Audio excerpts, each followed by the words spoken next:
late night for me. I was very involved with the American Idol, of staying up to find out who was released from the show. That important to you? You know, sitting here now, I feel like an asshole because it shouldn't be important to me. Right. But last night... I know, and I woke up this morning, I'm so tired, and I got a text from Artie bragging about how much sleep he got. You know, and I was like, oh, God, I don't want to hear this. Even Artie had a better night's sleep than me. Yeah. And that's terrible, because Artie can't sleep. I fell asleep yesterday at about 6:20. Whoa. I woke up at 3:45, and I feel like I could build. Does anyone need you need an addition on your house? I need you to shine my shoes. I'll shine your shoes. Yeah. I got so much fucking energy. I told Howard I'm either going to be really annoying or funny. Well, let's see how long it lasts. No, I'm good. I'm good. I will see. Okay, you'll see. There's a couple of people around here. I go, oh, you know, I announced that Artie got a lot of sleep, and a couple of people rolled their eyes and said, don't you know he's still high as a kite? And I said, what? This is what goes on behind your back. I might as well tell you. Who says this? So I'm like because feeling... I know it wasn't me. Is there eye rolling going on? Yeah, I'm busy praising Artie to everyone, going, gee, you see what happens? He's off drugs. And everyone goes, please. He's been nodding the entire week. Right. I was going to say, if he's off drugs, it's the same as when he's on drugs. No. There's a different level of alertness. I've been, like, kind of peeking over to see when he kind of conks out. Mm-hmm. And when he comes back out, he's very peppy. Yeah, so you're saying it's like a real sleep. I think it's a real sleep, and I think these people who are... Or pure drugs. Bad-mouthing Artie behind his back should step forward and stop being weasels. No, I'm not gonna out them, but the fact is, like, several people said, oh, like, again, Howard, you're so naive. I go, no, I really believe him this time. Listen, don't believe no a word he says. That's something I do, too. Yeah. I have no reason to dislike these people for doing that. You two are like the wives. We're like battered wives. Do you think I'm fucking my girlfriend? See, he's doing some different shit. And I'm surprised with Robin. Robin's the one who's like gets on everybody's case for, like, you know, getting all over Tim for trying her unique diet. Now here Artie is trying to straighten out his life, and she's a naysayer. I applaud anything he's doing to straighten out his life. It doesn't sound that way to me. I just don't know if he's doing anything. Sound that way. In other words, I'm being naive again. No. I don't know. Again, Artie says things that are just unbelievable. Crazy. What did he say? Help me with this. Tell me what he said. Just give me one example, if you don't mind. Well, you know, it could be a sign that he is doing something because of the extremeness of what he's done now. Is it possible? He claims to have hired a guy to watch him. He's going to a psychiatrist. He's taking stress tests. He's doing nuts. Training. You know, it's just like overboard. I went to the dentist yesterday for the first time, and the guy looked at me and said, "You were here in 2000." Are you into a kick now? This is what I think is going on. You're maintaining yourself. You're saying, I'm going to get myself together, like a real thrust. In other words, like when the car, you don't pay attention to a car for a long time. There's a bunch of shit you got to do. You take it to the mechanic, you got to do an oil change. Yeah. So I let this guy make a bunch of appointments, doctor's appointments. And, you know, shit. Your trainer is saying to you, hey, I need to have you checked out because I can't train you. So the stress test, everything, that all worked out good. And again, I don't know a lot about my old man's family because his father died when he was 11. It's actually something as I get older, I'm obsessing about. Like, I want to know about his father and everything, but I don't know. I must have some good genes because I have not been to the dentist in 12 years, and and nothing was wrong? Nothing. I don't even have a cavity. Wow. I brush my teeth twice a day, but I don't floss. I should do that. And the guy said, yeah, you're fine. You got you got no cavities. That's incredibly lucky. In my life, I've had one cavity. Wow. And that was when I was like... genetics. Yeah, exactly. That was when I was like 15. I mean, you have this kind of genetics and good looks and talent. I mean, you are a triple threat. He should be... Who said I had good looks? He should be having baby after baby. Pass it on. A, you're fucking handsome as hell. B, you're strong as an ox. Why aren't you propagating the world? For Christ's sake, all these weaklings are having Superman? When I got arrested, for the coke at Mad TV. Richard Christie had 22 cavities. Did he really? Yeah. Wow. Yeah. Well, listen, but Richard, you see, He's here's the gross. thing. I can actually judge Richard because he doesn't even brush his teeth. I mean, You're trying at least. You said something while we were yelling at Richard once that makes so much sense. It's actually, I could actually go a couple of days without showering before brushing my teeth. Right. I mean, you know, because it just makes you feel so fresh, whatever. I mean, you know, you're like, how could you not brush your fucking It's teeth? automatic. Yeah, and, And also, you got to be around other people. You know you smell. And a lot of comedians are filthy. Like, there's a lot of comics who are filthy because I've roomed with them, and they go up to the mic and they do impressions and spit and do all that shit. And I keep out the mic. Right. Even when I was opening for guys and had zero power, I would go to the fucking tech guy. I need another microphone. He goes, we have one mic. I'm like, you have one fucking microphone. That's bullshit. Yeah, it is bullshit. Right. I'm like, what do you want me to do? Yell? I'd rather yell out my act right now. Go to each person's table and do it. Yeah, so Richard is a guy I can actually judge because he's a redneck. I mean, but I'm just, I just got lucky that way. When I got arrested for coke at Mad TV, the second, not the first one. We're talking about, let's ignore the first time you were arrested. That was the suicide attempt. Right. Not that. Right. Yeah, I got confused. This is year 2. Okay. All right? And this is when I lost the money on the boxing match in Vegas. Quincy Jones was nice enough to get us 5th row, which is essentially ringside. Yeah. For Tyson Holyfield 1. Not the one where Tyson bit his ear. The one where he got beat up. Yeah, the one where Holyfield took him apart. Yeah. Now, I thought, you know, I've told the story many times. I thought Tyson was going to kill him, and I bet on Tyson. So I lost 23 grand, and then I lost another, like, 5 grand at the tables. I went back to L.A., all coked up. I was doing coke in the bathroom of the fucking plane. I mean, listen, I'd be getting out of jail today if I had gotten caught, you know. I was taking cocaine across state lines. I was in the bathroom of a plane. You took it through security and everything. Yeah, oh yeah. Well, it was in me. It was in you. And I created a ruckus on it. But, you know, I did that flight many a time. The 1 a.m. L.A. to Vegas flight on a Sunday night. I did that many a time and just walked into That's called the Artie Lange. Right, they should. And walked into a network read-through at 8 a.m. just without showering. Oof. So I basically got arrested after that 4-day binge. And the doctors at the emergency room at Cedars-Sinai in Beverly Hills said, like, this woman came in with a scared look on her face and told my agent, this wonderful woman, Jennifer Craig at William Morris, who was my TV agent at the time, my mother was on a plane, my sister was on a plane coming out there to try to help me. And the nurse told my agent, she'd never seen that much cocaine in a human being. Oof, wow. Like she said, you like he should have been dead. A horse would be dead right now. And at the time, I weighed about $180. You know, I got weighed down in weight, and you know, and my poor agent looked over at me. It's a nice Long Island girl. She moved out to LA, very conservative.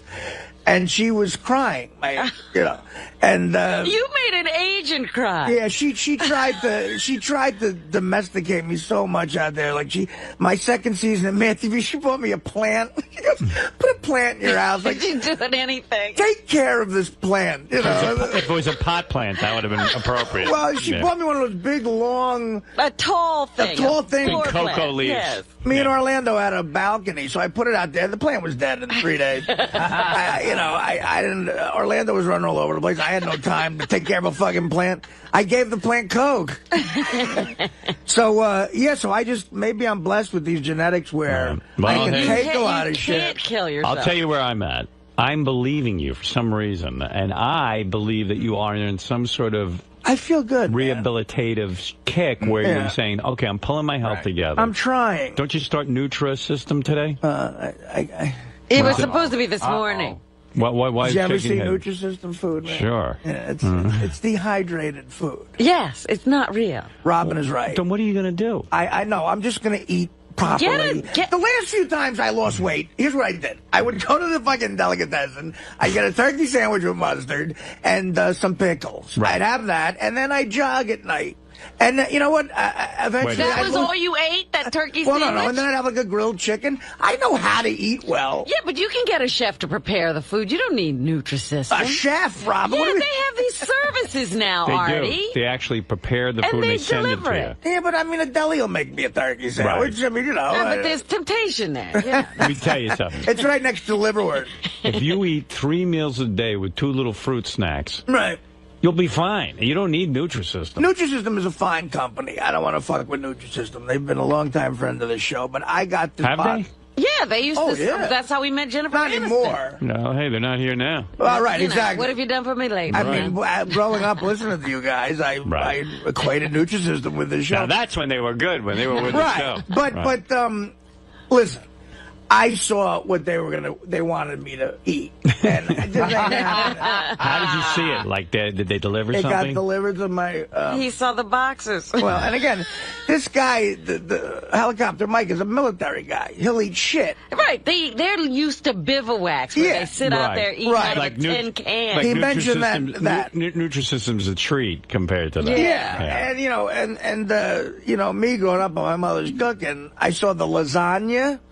Put it this way. If food doesn't have to be refrigerated ever, I'm a little nervous about it. Lasagna in a vending machine. I called my mother over because she was in town running errands. I said, Ma, I'm going to hold up the eggs to the phone. I shook the eggs. It sounded like a pillbox. Like Pop Rock. Yeah, well, Pop Rocks. Right.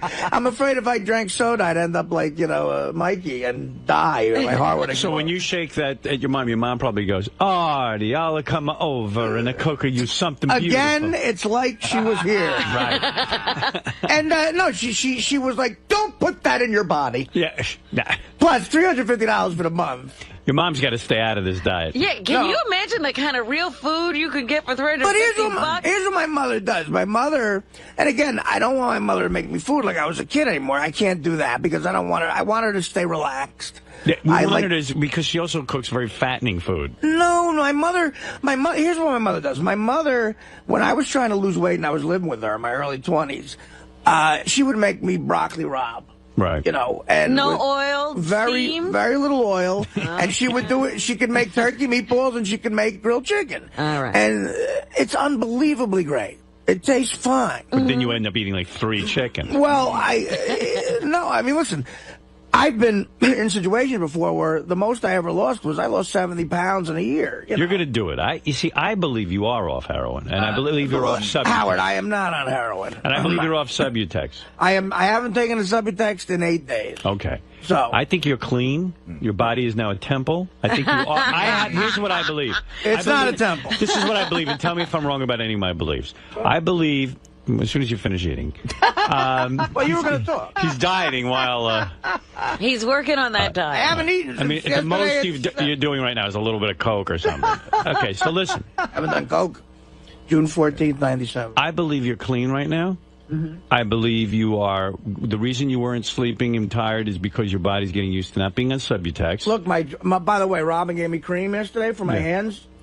Robin, that was fantastic. Thank you so much. Oh, it was, it's good stuff. It was very thoughtful of her. Robin, before the show yesterday, gave me this cream for my hands. It's fine. Look at you. Yeah, no redness. Like, gorgeous. all this went away. You could be a hand model. My hair is coming back on my hand. Is it coming back? I cured him. He's getting, well, no. You're like a wolf. The doctor, the cardiologist said, what is you that? know, it's, you probably have a thyroid condition. He goes, if you need thyroid medication, he goes, the weight is going to fall off you in a week. Because that's what it is. That's what it can, you know. My uncle had the same thing. Here's what I believe. I believe right now you're on some sort of phase where Robin just rolled her eyes. Okay. Robin was not the one, by the way, who was part of the discussion. I didn't say anything. But you are on some sort of roll. I believe you are actually, going out with the trainer. They're hitting balls to you. You're moving your body. You're bending. He'll be here at 11 today. You're getting fresh air. Yeah. I believe you're going to the psychiatrist. Yes, and I do believe that. He's a good guy, man. Bright guy. And now you're in some sort of mindset to lose the weight. Yeah, I have to lose weight. There's 2 major goals: completely stay away from heroin and losing weight. There you go. I believe you. I happen Well, to believe those are 2 good goals. Yes. And if They anybody, seem easy to other people. if anybody wants to Those are step two up, really good goals. if anybody wants to come in here right now and Well, listen, state that they do not believe Artie is in any way, shape, or form doing any of these things, please, I'll be silent now for 10 seconds and wait for someone to come in. If these guys want to spend the day with me, they can. All right. I mean, how else are you going to know for sure? This helicopter Mike guy's a good guy, and he doesn't want any publicity though. I asked So him we if he wanted can't to meet be him. I asked him if he wanted to be interviewed. I'm like, well, why don't you just You know what? call Why on don't the you phone? keep it private. Well, that's This is what my he wants. suggestion. That's He's what he smart. wants. Yeah, he's being for real about Let's this. not He's a turn big it- fan. Let's not turn this into a bit. He's a big fan of the show, but he knows the show. Well, in any case, feel good. I believe what I'm going to believe. I don't see anyone stepping forward, so therefore I'm going to continue. I like the show. I like going on there. Real good. Just follow up with this. It's going real good. Regular.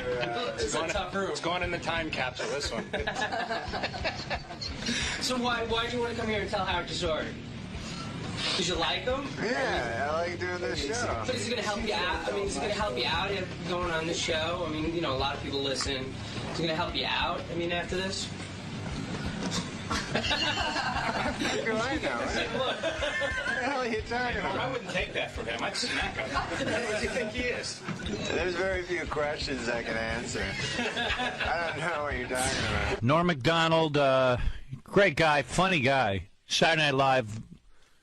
I'll tell you how I watch Saturday Night Live. I tune in about 5 of midnight to watch Norm do the news, and now I hear that he's been fired from the show.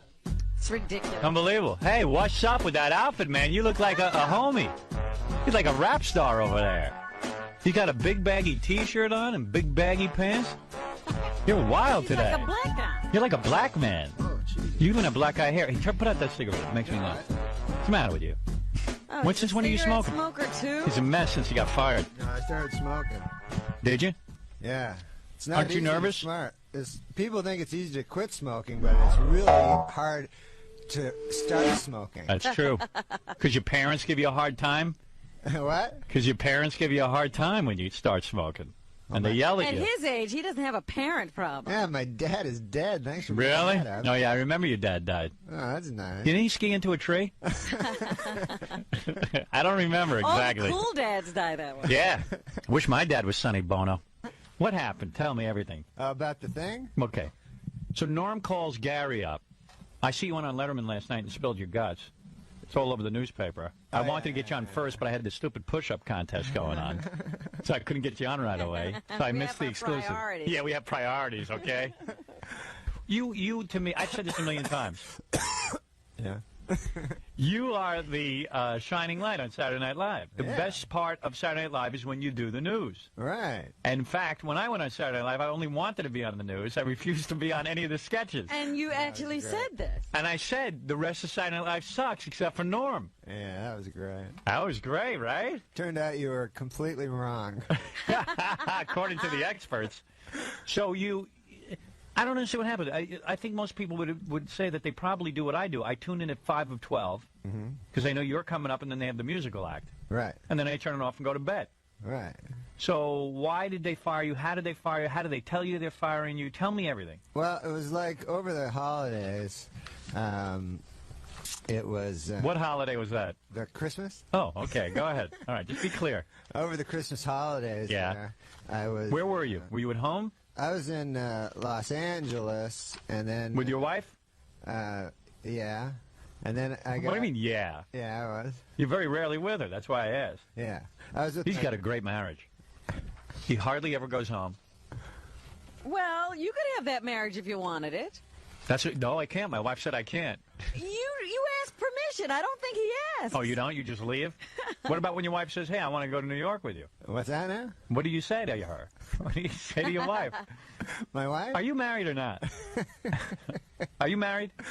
Am I married? Yeah. Oh, Yes. God. What is this? You answer every question by repeating it?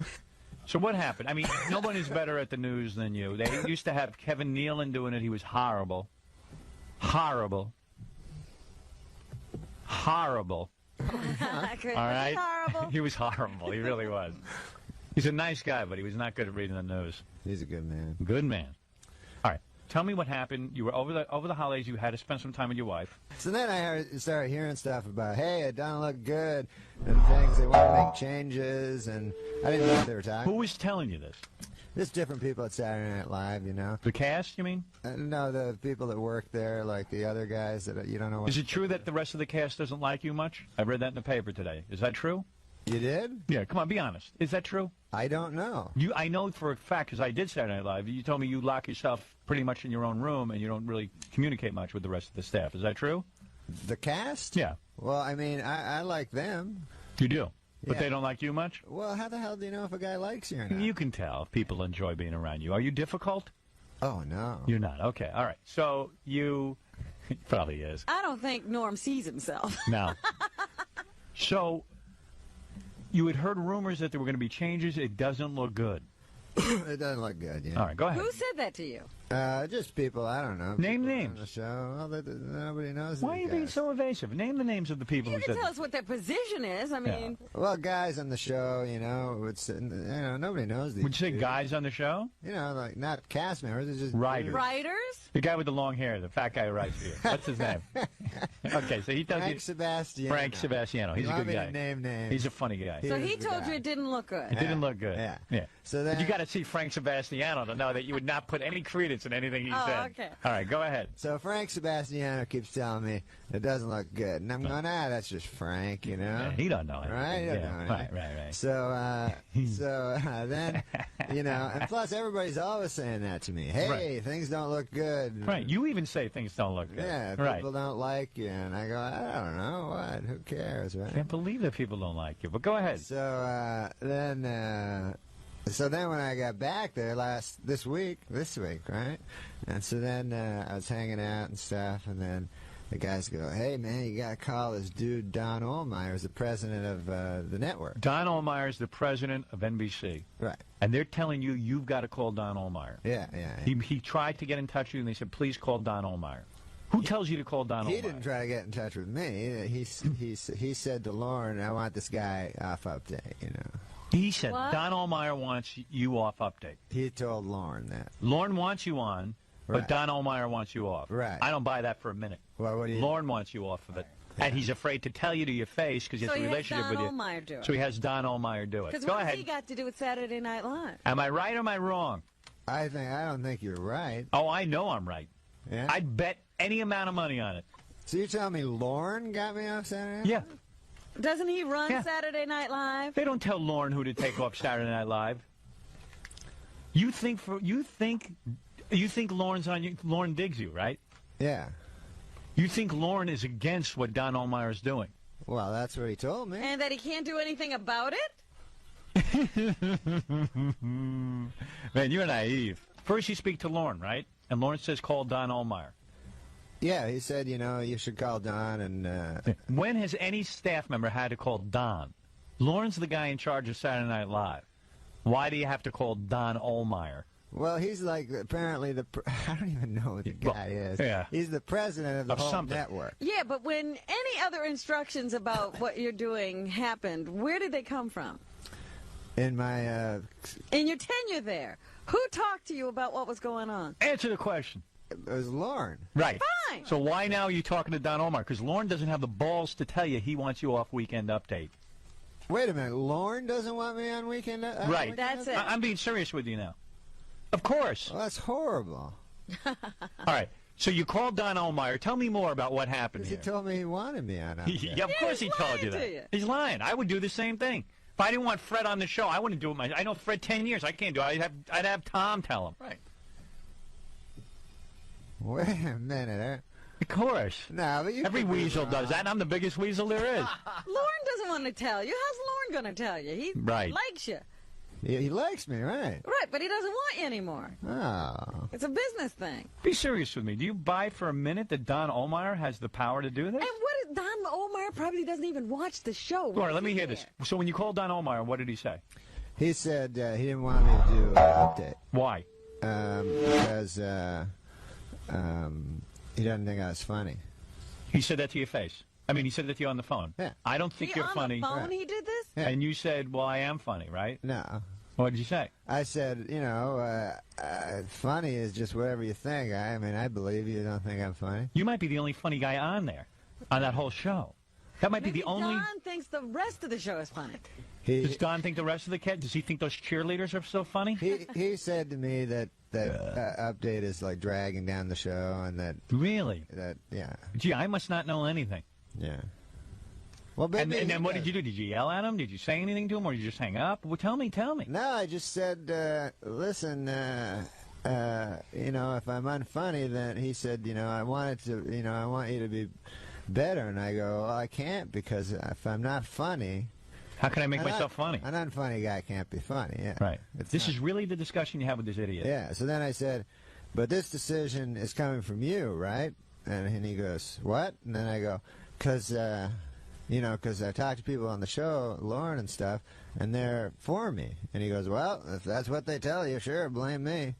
Oh, so he's basically telling you. What? That it was a group decision, and he had nothing. I mean, really, it was Lauren's decision. No, he said blame me. He said blame him, but he's saying basically, you know. So that's it? That's what you want to say? What? I don't know. What? And you're accepting this? What do you mean? And are you now with Saturday Night Live in any other capacity, or have you quit? Out and out? No, I got to keep doing sketches. Is that right? And you don't want to do sketches? I don't. I mean, I'm not. You know. And who will be the news guy now on Saturday Night Live? I think maybe it's Colin. That's what it says in the newspaper. Yeah. And it says you agreed to be replaced. Well, that sure as hell ain't true. That's not true. No, you love doing the weekend update. Be serious. Yeah, that's the thing I like doing the best. That's the only thing I like doing. Can't get a read on you. I don't know what's going on with you. What are you talking about? I don't know. I mean, when somebody fires you, That's it. What the hell? Well, what are you going to do about this? So you're going to go back and you think they're going to write you into skits, actually? Well, you know, the thing I don't like is they write you into things, and you can't, you know. Like, I don't have no character where I'm... Well, you do Letterman. You do that good. Yeah, I do, like, I don't want to do Letterman anymore, but I do some impressions and stuff.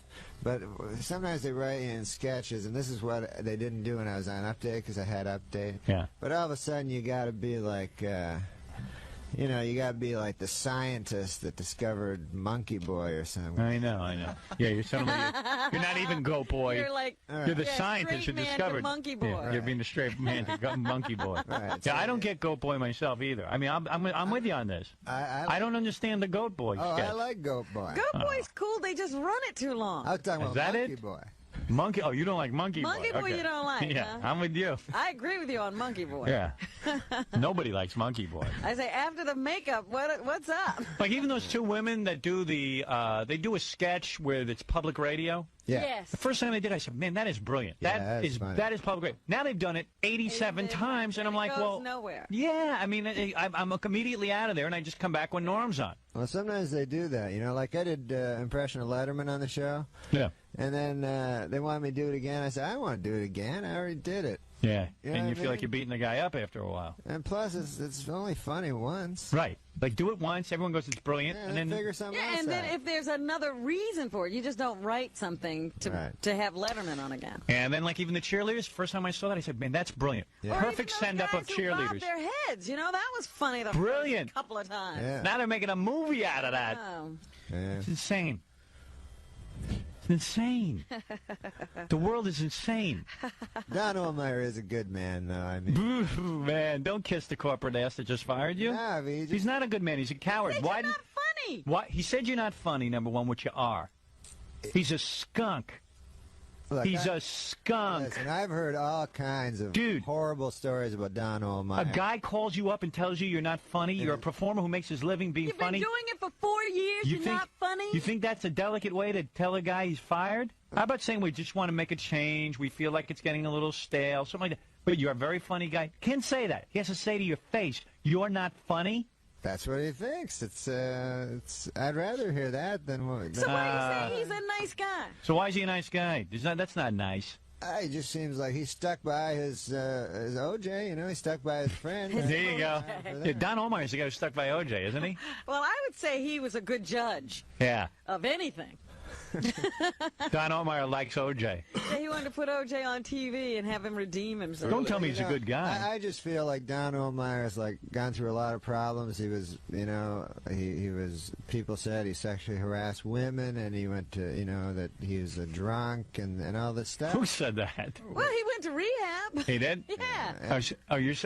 This is a really good way of like introducing all of that and still saying he's a good guy. No, he is a good You guy. are an amazingly calculated man. Yeah. Woo. Oh, man. Vicious. Good man. You are vicious. Vicious man.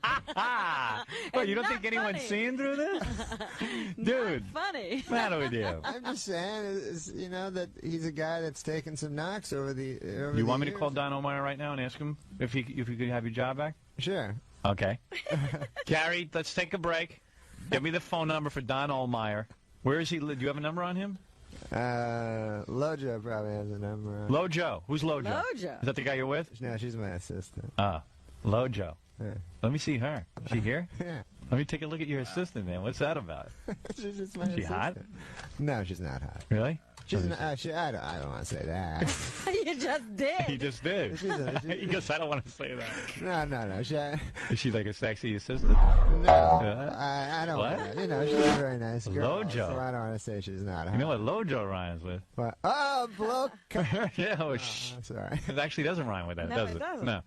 Lojo. Yeah. I brought my friends Lojo and Frank Sebastiano and Artie Lange, my buddy that I did this movie with. Is that the guy who got fired from Mad TV?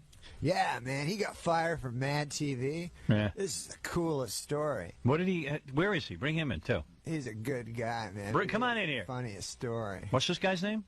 Artie. Artie. Yeah. Artie, yes. So me and Artie, we did this movie in the summer, and Chris Farley and Chris Farley's in the movie? Yeah. Wow. So, man, this guy Artie's crazy. Hey, that's not. That's Artie. Hey, there's Artie. Hey, Artie. Hey, man, you got fired from Mad TV? Good. You could go with Norm. He got fired from SNL, so you got something to talk start about. a club. No wonder you guys are hanging around with each other. Two guys who got fired from prominent television shows. What'd you get fired for? Prominent, I don't know. Yeah, maybe Mad TV isn't prominent. Yeah, but it's supposed to be a comedy. He did the funniest thing on Mad TV. He did this character. That's my. What the hell was it? That's my white mama. He played an old black woman. Oh, really? I play a black mother. So why did you get fired if you're so funny? It's a long story. Norm tells it really well. You're a heavy-set guy? I can tell it fast. Yeah. Okay, go ahead. So he goes. He's like all these problems, and everything. So he goes to. He goes to that Quincy Martin dude, you know. Who's Quincy Martin? What's his name? Quincy Jones. Quincy Jones. Quincy Jones, Quincy right. Martin. The black guy. Yeah. Yeah, the Q. Who's a cool dude. Right, So, right. Very cool. Yeah. So Quincy Jones, right? He's the head of the Mad TV show. Yeah. So he goes, hey, I'm going to bring all you dudes out to Vegas to see the Tyson fight. Right. So they all go out, you know, to see it. And then Artie turns out like he's a crazy compulsive gambler. Me and Artie. Oh, no. Yeah. Me and Artie used to have gambling. You have a gambling problem, Artie? He still does. Yeah. I You finished. kicked yours. Right. Huh? Yeah. I don't know What if I did have you a bet on? gambling What? problem. What did you bet on? Sports. Really? Yeah. So How much money would you go through? I lost everything. So, Are you serious? Yeah. You?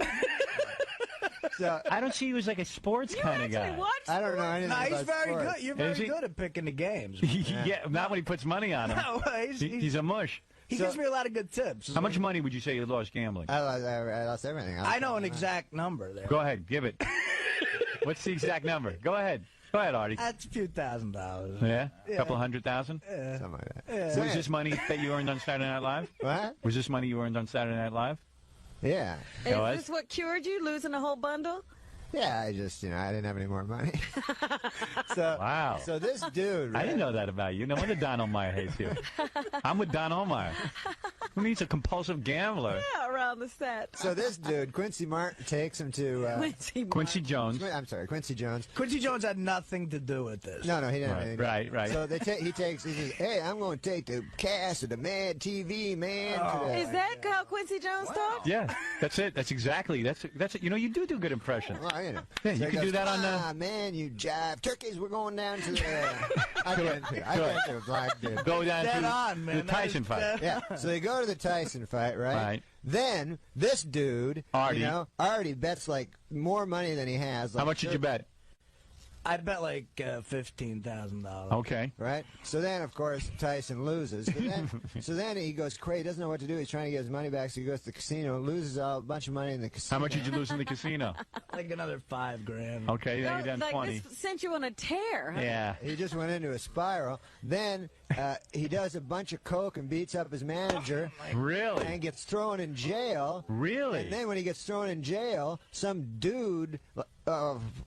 How come fat guys are all doing coke and they're still fat? I thought you get thin from doing coke. Well, actually, I haven't done coke in like 8 months. What, you go to rehab? Yeah. Oh, yeah? What, do you just hang around with, like, Chris Farley and this guy? I mean, it's like all fat guys that do coke? Really Weren't we going to call Don Omar? Wasn't I going to have That was the idea. So then he gets fired from the show. Right. He doesn't have any money. And Because he did the gambling and he got arrested in jail for beating up that guy? Yeah. So then he has to go back to I didn't beat anybody up. I Oh, didn't okay. beat anyone. All right. So then he has to go back to New Jersey and become a cab driver. Is that right? You're a cab driver now? No. That's sad. I make a good living in show business. Now he came back. Did you go to rehab? Well, Norm, yeah, I went Did you to clean rehab. toilets and all the whole thing? No, I never cleaned. When's the last time you did? So you had a big coke problem? Not a big coke problem. Like, I never did it every day, but like once a month you couldn't find me for like 4 days. And it always ended bad, like with like naked in a cop car.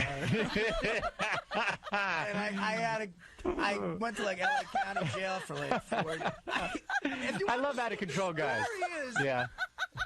I love out of control I hated guys. LA. I mean, Mad TV treated me really well. They were nice to me. They were good to you, Quincy They Jones. gave me a break. Quincy Jones, like the best guy in the world. Okay. But I had a lot of problems. Right. And I was like really depressed out. What were your problems? You gambled and you were on coke. Gambling, a lot of booze. And coke. And coke, yeah. Right. Every once in a while, like I said, like once a month, I would say, oh, I'm going to do cocaine, and I just would get it would end up bad. Yeah. It never ended up good. Right. And the last time it ended up bad was in front of Quincy Jones. I can handle it. No, but I was in front of. I got arrested at like 11 o'clock in the morning. I was up for like 3 days. Right. In front of the studio where we shot the show for possession of coke. All right, so who caught you with the coke? When he goes to jail, right? Yeah. Because you know how they rape you? Yeah. You got raped? No, he didn't he didn't get raped, but they put a special thing on you, like if you're either a snitch or a celebrity. Right. They put this in LA County Jail. They put a red band on you, and that means one of 3 things: either you're a celebrity, you're a snitch, or you're a murderer. So that means they separate you from the other So they don't inmates. You get figure your out- own So now they're playing a game trying to figure out what you are. Yeah. well, so no they one figure- knows me. Right. I'm a celebrity. Like, So no you're one either a watches snitch the or a murderer. Exactly. Right. So this Puerto Rican kid comes out to me and says, Yo, man, what's up? What's that red band for? I think that guy raped him in the ass. Oh, stop it. So the Puerto Rican guy comes up to you and it's a red band. he goes, Yo, man, what's that red band all about? and I said, oh, no, I don't know. They just put it on me. At that point, I didn't know. Right. He goes, What are you, a snitch? Because you don't look like a murderer and you don't look like a celebrity. right. Well, he goes, I couldn't be a celebrity. I mean, Right, I'm 'cause- on like a Fox late night show. Yeah. You don't look like you murdered anybody. has Chief, no the idea. cops, the only ones that recognize you as a celebrity are the cops, and they put a red band But on the you. worst part is all the guards. They have these real bad attitudes, the Right, guards. right. And they saw the red band on me. Right. And the one guy doesn't know why I have a red band on, so he asked one of the people who like checked me in. Yeah. Checked my ass for contraband. Right. Like, one of Oh, those wow. people. You had a whole search and everything? Oh, it was bad. I was standing like next to all these like black guys naked, like getting my ass checked. Yeah. That doesn't do much for your self-esteem. No. So, And they really not check that I you have thoroughly, one. right? Yeah, they check you. With a glove. Yeah, they check Right. you with a glove. Wow. Yeah, the glove. And with, like, a fellow prisoner's cock. Whoa. You can't say that. Come on, man. You're kidding me. Don Ohlmeyer was right. Yeah. You're out of control. Norm is completely out of control. Yeah, Norm should be fired. And anything Norm says about Don Omar, I don't know that to be true at all. right. All right, go ahead. But no, so the guy says why has he got a red band on? The woman whispered into his. I'm handcuffed now. Right. To these gang members. Okay. Before you get your cell assignment. Right. And the guy says to me, he goes, Hey, what's that red band on that guy's arm for? the chick says to him, That's the celebrity. and he just screams out, he goes, That's why? How humiliating. I'd rather just be strip searched. And then some kid, like some 20-year-old Mexican kid, recognizes me from the show. Yeah. And starts yelling, Yo, man, Matt TV. White mama, Matt TV. and that was like the most humiliating thing, because then everybody like, Now you're explaining who you are. yeah, and they're like, why are you famous? And I'm like, How do you "I'm get not caught with famous." this coke, though? I mean, I don't understand how you got arrested. Right in front of the building where you work. I was completely out of control. I lost all my money gambling Right. in Vegas. So how does the cop find you with coke on you? Where were you? Well, I showed up. Tell them what you beat up your manager. Well, I'll get to that. You showed up where? What happened to calling Don 𝗏𝗏? And you're more interesting. Oh, okay. And you know we'll never get through to Don 𝗏𝗏 anyway. It's a good idea, but if he gets on the phone, which is no chance in hell. No, I went to the studio and I was clearly messed up. And the day before, they had a meeting with me and said, "Look, you got the same clothes on for like 3 days." Right. And that week, like, You smell. Harry Connick Jr. was hosting the show that week. And he's a Christian. Yeah, That's and right. I don't know, and everyone was all like excited about Harry Connick Jr. hosting the show, like he's funny or something. Doesn't he bring guns to airports, Harry Connick Jr.? Yes. Yeah, he's out of control too. Yeah. I don't know. So I only had like 5 lines in the whole show. Right. And I figured, hey man, I got like the week off, so I'm just gonna go a little crazy. And Yeah, they didn't say anything about my week off. and I was, like I said, I was just nuts, and I showed up the day after they had this meeting saying, look, if you don't clean up, you're going to have to go away. Right. So I went out, got more coke, and just stayed up all night, and then I showed up, and they had people there waiting for me, you know? Who was waiting for you? Like a couple of my agents and stuff. Oh, to have a confrontation? Hey, what do they call that, Robin, when you... Intervening. Intervention. Yeah. So, I've never had one of those. I was all paranoid. Yeah. I was all paranoid. Right. Because I had done like an enormous amount of drugs. How much drugs had you done? You know that a gram of coke now costs $35? That's what I heard, but I wouldn't know what that meant. Used to cost like $100. It's gotten less expensive. Yeah, but there's a lot. It's a lot of it isn't that great though. Well, you would know. No, I would not know. Yes, you would. All right, I guess I would. No one knows more than you. Chris Farley knew more than you, but he's gone. Yeah. So you're the expert now. All right, go ahead. Yeah, I'm glad to have that role. Yeah, you stepped right up. Congratulations. The funny thing is, like, he always pretends, oh, I don't do coke anymore. Right. But then, like, after, because, like, he was like, I wanted, he doesn't do it. Yeah, right. But I wanted him to do this movie that I was in, you know, I did this movie. So they said, I don't know, man, because he's, you know. He's a cokehead. He's got a reputation even, huh? Yeah, right. But you haven't done coke in 8 months, right? Nah, 8 months, nothing. Really? No booze, no coke. Good for you. Yeah, you look So I go, no, man. No coke. I go, man, he's cleaned up, you know. He doesn't do coke anymore like that or nothing like that, right? All right. So then that night, like after I hire him, Right. like to be in the movie, Yeah, to celebrate. yeah, we go shoot pool at this place. Remember that? Yeah, I remember that. So we're shooting pool, right? Right. And then I start noticing, like, because there's a lot of Mexicans around, Right. and so there's this. That's something I would notice. So there's this one Mexican, and he's like kind of making faces at the Mexican, right? Right. And the Mexican's like they're making these like faces at each other, like. Right. And so he comes over, he's like, take care of me or something like that, you know, and Really? all this weird stuff. Complete lies. And then all of a sudden I said, I figured it all out, you know? Right. Yeah, and then he still hires me. Right. He's a good man, man. Who, Norm? Yeah, Really? I was at a Because show. Norm doesn't care. Norm thinks you're just having a good time. No, you see, Don 𝗏𝗏 doesn't think he's funny. I was done. I was out of show business. I was, you know, and Right. Norm pulled me back. Yeah. Good You for were you. driving a cab. I was going to go. I drove a cab before I got on Mad TV, and then I was making, like, you know, I was Fox. I was You were making making mad I was money. making like $12 an Wow. hour. Wow. All right, so you went a little while, but now you got it under control. I'm fine now. I Right. never felt better in my life. Chris Farley told me that. Just right before he died. So, no, you're fine now. You Hey, got it I'm under fine control. now. Norm put me in this movie. This movie's really funny. When's that movie coming out, Norm? What? When's that? The movie's not funny? Oh, Norm says the movie's not movie's funny. funny. Jesus. My God. The movie's not that funny, Norm It's says. up March the 27th. Don 𝗏𝗏 is going to review it. So wait a second. You're telling me that thanks to Norm, you're back in show business. Thanks to Norm, I am sitting. And during the intervention, you beat up your manager. No, well, no. That intervention didn't go well. My manager, again, was just trying to take care of me, and I was just not. Are you still with him, or no? Actually, no. He figured maybe you're too much trouble. We had a parting of the ways, all right. And, which was all my fault. But right. You sound reasonable now. Yeah, I had. Really I had like Do you think this will ever happen to you again? No, absolutely not. No, this is not unless something goes wrong. Right. But, well, you need an outlet. Unless I'm faced with some sort of reality. Right. Unless, yeah. Right. I mean, is the gambling taken care of? Oh, I haven't placed a bet in a long time. All right, Norm Macdonald is here to say he is funny. Yeah, I just want to say, any executive to say Norm's not funny is crazy. Is crazy. It is crazy. I know funny, and Norm's funny. Funniest guy ever. Right. Norm, well, not the funniest guy ever. Except for very funny guy, though. Very funny guy. Very all the other funny guys are dead or something. Yeah, Chris Farley. That's right. Kinnison, those guys were the funniest. Norm is great, and I can't believe it. I'm sorry to hear that you're not going to be with Saturday Night Live anymore. No, I'm going to be over there. He's going to be doing sketches. He's going to be catching Monkey Boy. Oh, yeah, that's right. You'll be the scientist who discovered Monkey Boy. Hello, yeah, you're on the air. Mark, go ahead. Norm, huh? You're awesome. Oh, that's nice. Thank you very you're much. Awesome. And you never know how that's going to go. Yeah, that's right. It's not... You're afraid to answer. Artie was the only reason I watched Mad.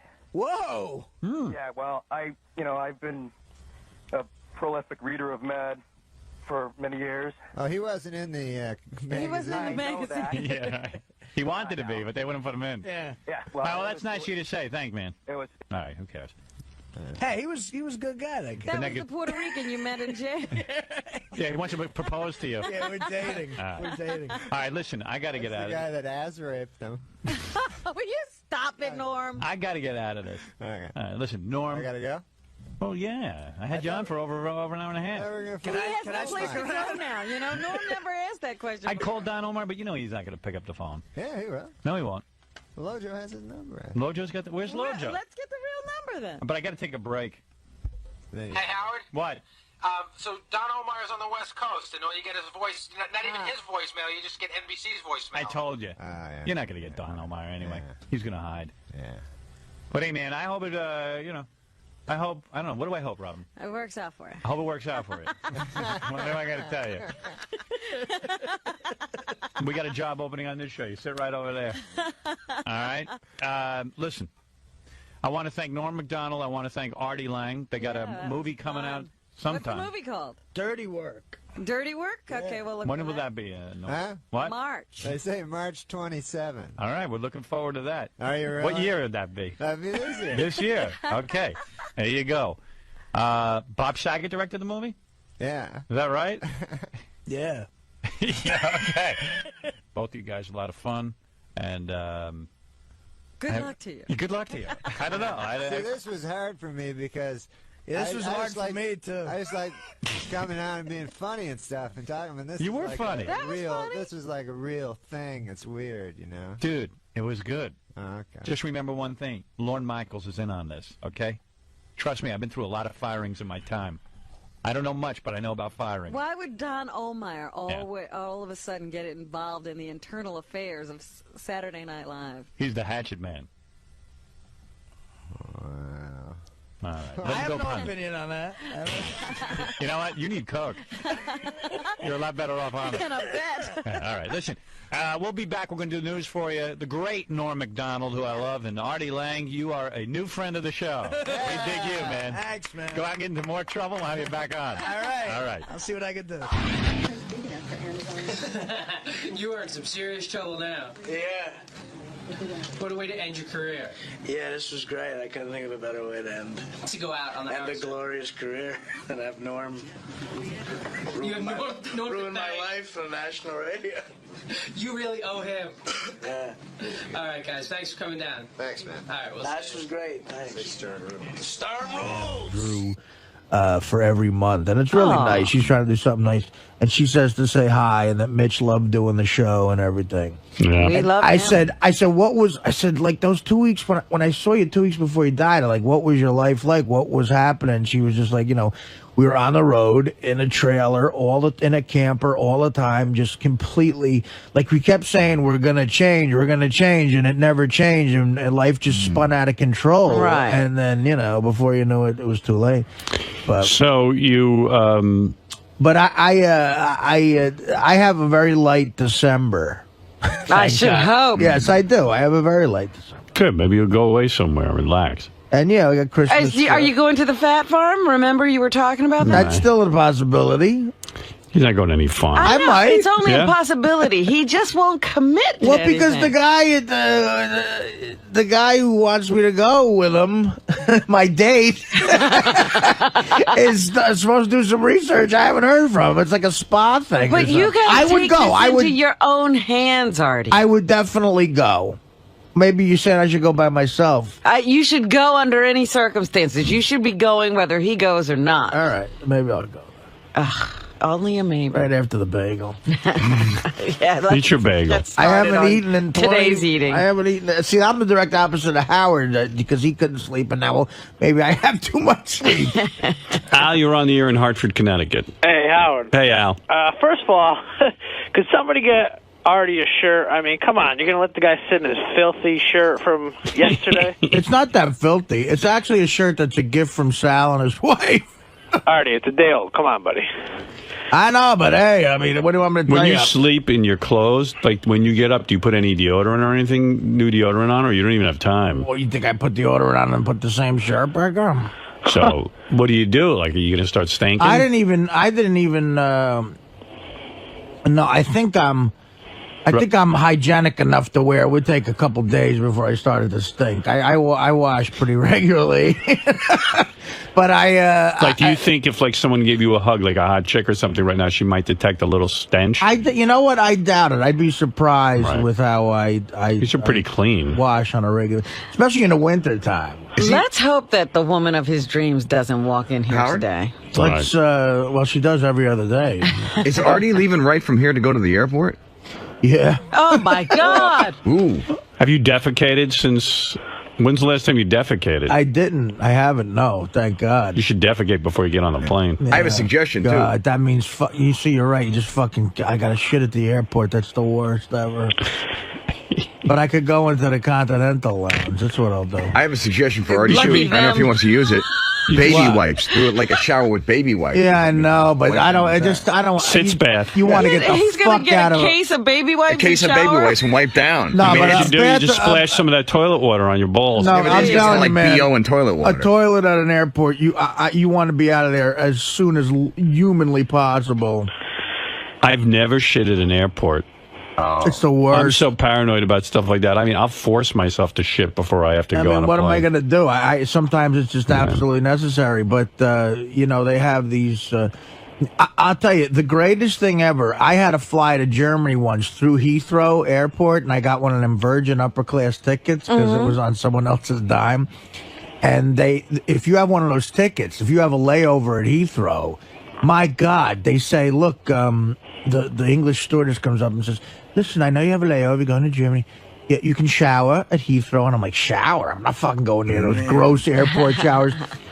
When you have one of those upper-class tickets, the Heathrow Airport, it's like a four-seasons suite. Yeah. It is the most clean, Howard, I'm telling you. If you ever thought... I called my mother just to go, Ma, because she knows I skeeve everything.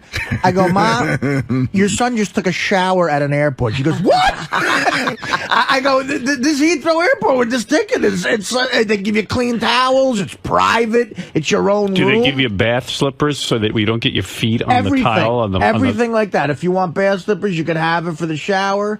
You could. But it's almost like you don't even. It's sparkling. Are they the kind of bath slippers that you could throw away, or they just recycle? They're thrown away. Wow, they're thrown away. That's awesome. In wrappers. Yeah, I would shower with one of those things on. But even it's so clean, Howard. I'm telling you, I was so surprised. You wanted to live there. Yeah. See, my dad had athlete's feet. Or has athlete's foot. I had that as a kid, and I from never, the army, Yeah. So my mother, when I was growing up, always made me like I'd be the kid at summer camp with the big rubber sandals in the shower.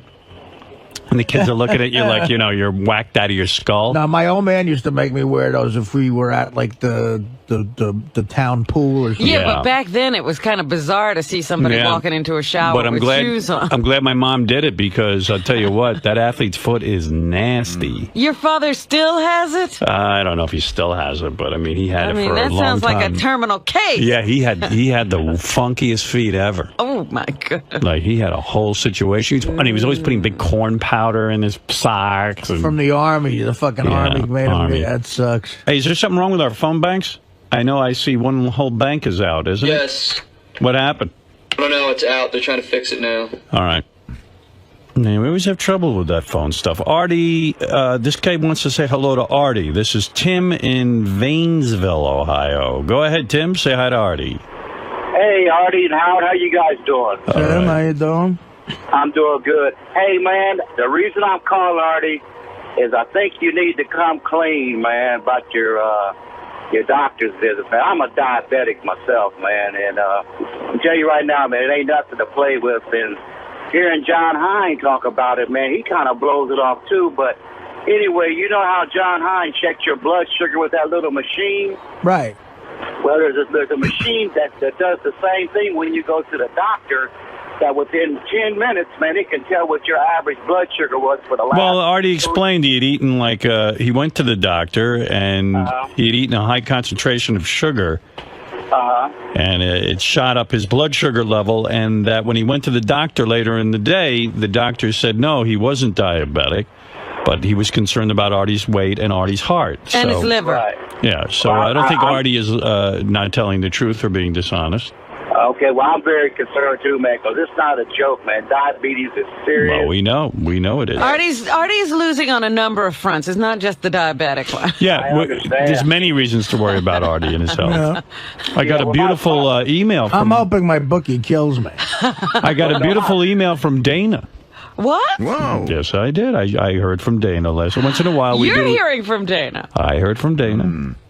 And she said she was driving in her car, listening to the show, listening to Artie do Beth and me do Grandma Caprio, and she loved it. She did? She loved it. She likes how Grandma Caprio sticks up for her. Because I wondered how Dana would take it. Dana loves it. Dana says it's terrific. All right. And actually, she did tell me that she was very fond of Grandma Caprio. She actually met her. Oh. So, yeah, she had the pleasure. Yes, she did. Yes. She liked she it. didn't say anything about Artie? Oh, Auntie? no. No, she didn't care about Artie. Oh. No, she's not going to discuss Artie with me. Oh. But She didn't say, I want to get back together with Artie. Can you do anything? Does it drive you crazy once in a while to hear from Dana? Because I know, it would be weird if Beth started emailing you, Artie. Well, this emailing shit is a fucking is a blotch on society, I think. Oh, yes? No, well, people, I mean, look, email makes you stay in touch with people you just never would normally stay in touch with. Right, people you wouldn't call, you email. And that's why I'm glad I don't have it, because there's some buddies of mine who still somehow hear from, like, friends of ours from high school who went to prison and shit. And he was like, I was talking to such and such the other day. I'm like, how the fuck do you still talk to him? He goes, I don't know, he emailed me from C Block. I don't know. Does it bother you that I hear from Dana every once in a blue moon? Well, yeah, sure. Yeah? Why? I don't know. I'm just wondering. I don't know. I don't need you two talking. You don't need him having a relationship with Dana. Right, I don't know. I mean, I like Dana. I know you do, but... What am I supposed to do? You introduce her into my life. She's a nice girl. We hang out. Right. And then what? We're supposed to not ever say hello? That's why I'm keeping all my girls now safe from you. Right. Because he'll take them. Or I'm only dating girls without email. They're hard to find now. They're mostly in their 50s. How you doing today? I'm here. That's a good starter. First time it's serious, right? Yeah, this is my first time. It's been a while Oh since my it's God, been look on. at these. The famous cupcakes. They're famous, but Take one if you want. They're maybe good. a little too famous for me. I think they're too They're famous. excellent. I think they're just too damn famous for me. Wow, this is cool. So I haven't excited been to be here? Yeah, I haven't been here. Been on this location. I haven't even been on Howard's show. It's been a while, except right? for on the phone. Yeah. So right in here. Yeah. I go in here. Is this my spot? Yes, it is. Okay. So what are you going to be talking about today? Your new movie? My new movie, yeah, Angels and Demons, I hope. But you never know. You never know with Howard what you're going to talk about. It's true. Anything can come up. Anything can, and usually does. But yeah, Angels and Demons, which opens today's Wednesday? Yes, it is. Friday. It opens Friday. So that'll be great. All right, so hang tight and we'll see you in a little bit. You bet. You bet. Ron Howard is one of the most successful directors in America. He's probably the top, I don't know, who are the top 5 directors? Let's ask Ron. Ron, are you the top 5 directors in America? I mean, if we're going to really think about it, I think you are, right? Well, who's better than you? There's some pretty good people out there making good movies all the time. I'm good. How are you? Nice to see you. Good, thanks. This my spot? Yeah, take a seat anywhere you want. Great, great. Not too many strippers have sat there recently. Don't worry about it. You'll be fine. You're wearing jeans. It's fine. How are you? I'm good. I'm good. You? You nervous with this movie coming out? Angels and Demons? I'm kind of excited. You are? Well, you know, the _𝗏𝗏 Code showed that there's a big audience for, you know, Tom Hanks playing this kind of a character. By the way, I made a mistake. _𝗏𝗏 Code worldwide made $780 million. 760. And we were just trying to figure out what your take is on that. That's got to be 10%, right? So I'm really excited about the movie because he's going to make another big payday. Do you get $76 million for that? I mean, I would think that would be fair that you would get. I think it would be fair too. You don't think? But they don't give you that? No, it doesn't, because that's the gross. Right. And then but your deal is off the gross. And then there's that's the gross what the theaters bring in. It's about, you know, slightly less than half that is what the studios get. That's true. Right. Which is probably why you were reducing it. Your business savvy was kicking in. That's why you cut it in half. Aren't you disgusted that the theater? Let's say you go off and you make a movie for 2 years and you're thinking about this thing and you could make a lot of you have to choose your movie. Right. The theater gets 50% of every dollar. Does that bother you at all? No. It doesn't? No, because they got to stay in business, and But don't the studios somehow own some of those theaters, and then they end up getting the double dip? There's always that, but right. And the fact is, what the really works is there's like a ratio. So in the beginning, the first couple of weeks, the studios take a little more than the 50. It just kind of averages out to around 45 or 50%. I mean, you should get if you make a film that makes $760 million, you should benefit. I mean, you made the film. I think he benefited. I benefited. I think he does benefit. Do you have to split everything with Brian Grazer?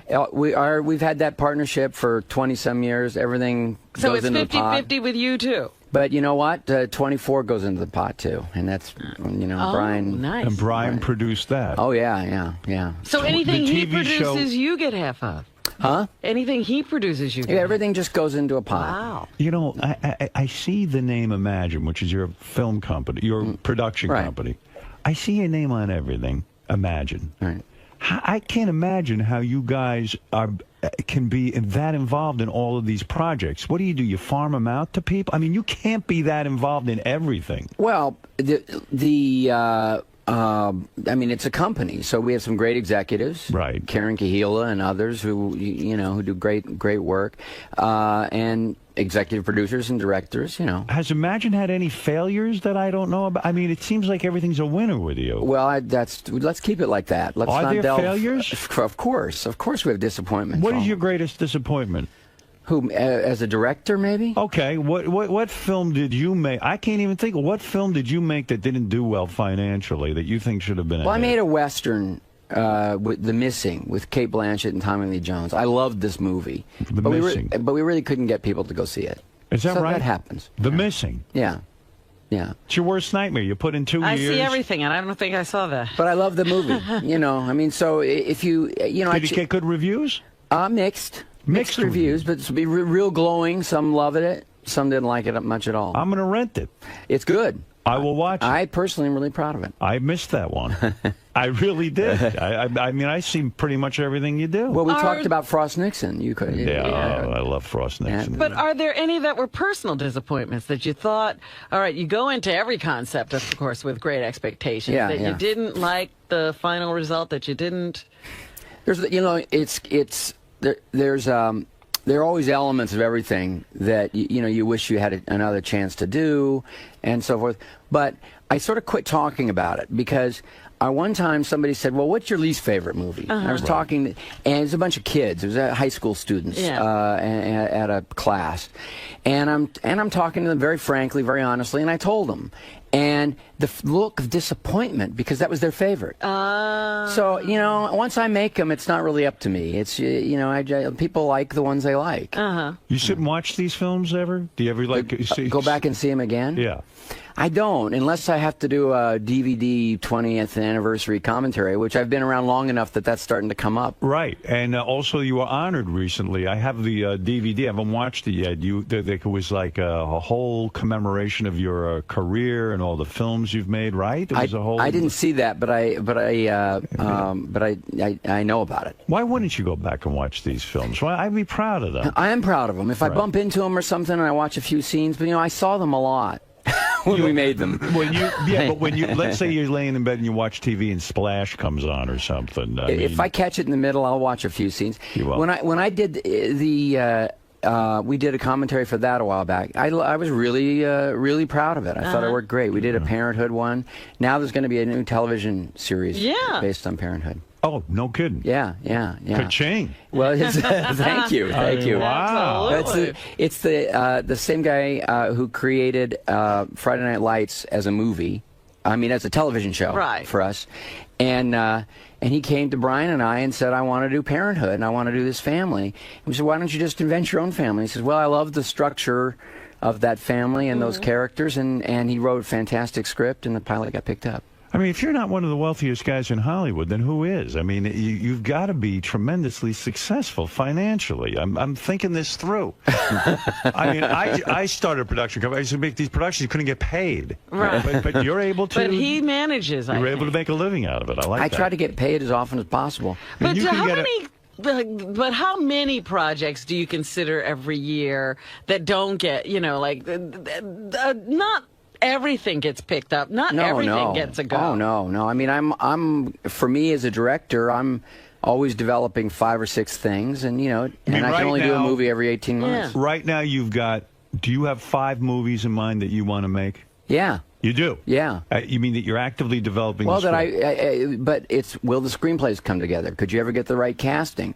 So it's one thing to have an idea that you're passionate about, but then it's another thing to get it to the next level where you think, we can really make a movie that's, going to mean something. Why have you avoided making a superhero film? You've gone out of your way not to do Spider-Man. You could have been directing. By the way, I know I said that in an interview a long time ago. I mean, this is not the recent iteration with Sam Batman, Raimi. Spider-Man, and Harry Potter. Even you turned down. Yeah, well, I did. Yeah. Were you regretting any of that? No, because I didn't think look, I'm not a comic book guy. You're not. I did as a kid. I wasn't reading them. I'm not crazy. So in other words, you had a life to make those movies. Actually, we saw his life. I was working. I was a little busy working. We saw his life. I was obsessed with comic books as a kid, but then again, you as a kid, I mean, you were doing some cool stuff. You were on TV. I was on TV. But the thing is, if you're going to do those movies, you can't be cynical about them, and you can't manufacture them. Right. I think you got to love what you're doing, and that's and I've been fortunate. The movies that I make,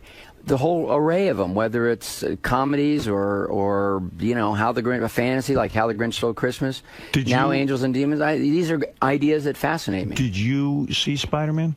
Oh yeah. Did you like it? I liked it very much, and of course my daughter Bryce was in the third one. And I want to ask you about Bryce in a second, but did you see Star Trek, the new one? Yeah. State of the art, right? Liked it very much. Yeah, me too. Yeah, J.J. Abrams did a fantastic job. But do you want to do something like that? I know you've done real space movies. But what about the fantasy movies? I would, fantasy, and I'm actually working on a couple of sci-fis. Yeah? Oh, you are? Yeah. That would be good. Yeah, it'd be fun. J.J. Abrams asked me how his movie was going to do Star Trek. I had seen it, and I said, you're going to make $79 million. And he said, if I get $79 million, I will give you a blowjob, he told me. And we haven't seen him since.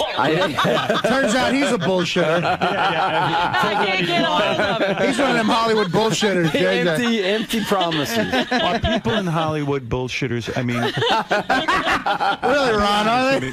I think when it comes to blowjobs, just pretty much all the time. You promised blowjobs and not giving them. Please. But I'm waiting for it. And I don't. Since he's blowing me, I don't think it's gay. For me, I mean, for him it is. But who knows? I don't know. You figure it out. 79 million. There's no gay, straight. It's all the same. Everybody's having fun. But everybody understands. No, but there are people you've worked with that are horror scenes, right? You've worked on movies that you've absolutely hated working. You once said, I think you once said, that Val Kilmer was a nightmare to work with. He was pretty erratic. He had nightmarish days. Yeah, there were nightmarish days, and then there were great days because he's talented, you know. But for an actor to dick around with you. It's so stupid because here you are successful. You might use them in every single movie. That's right. You might make another movie. What kind of jackass I'll tell you piss something. you off? I don't want to, Val Kilmer. Right.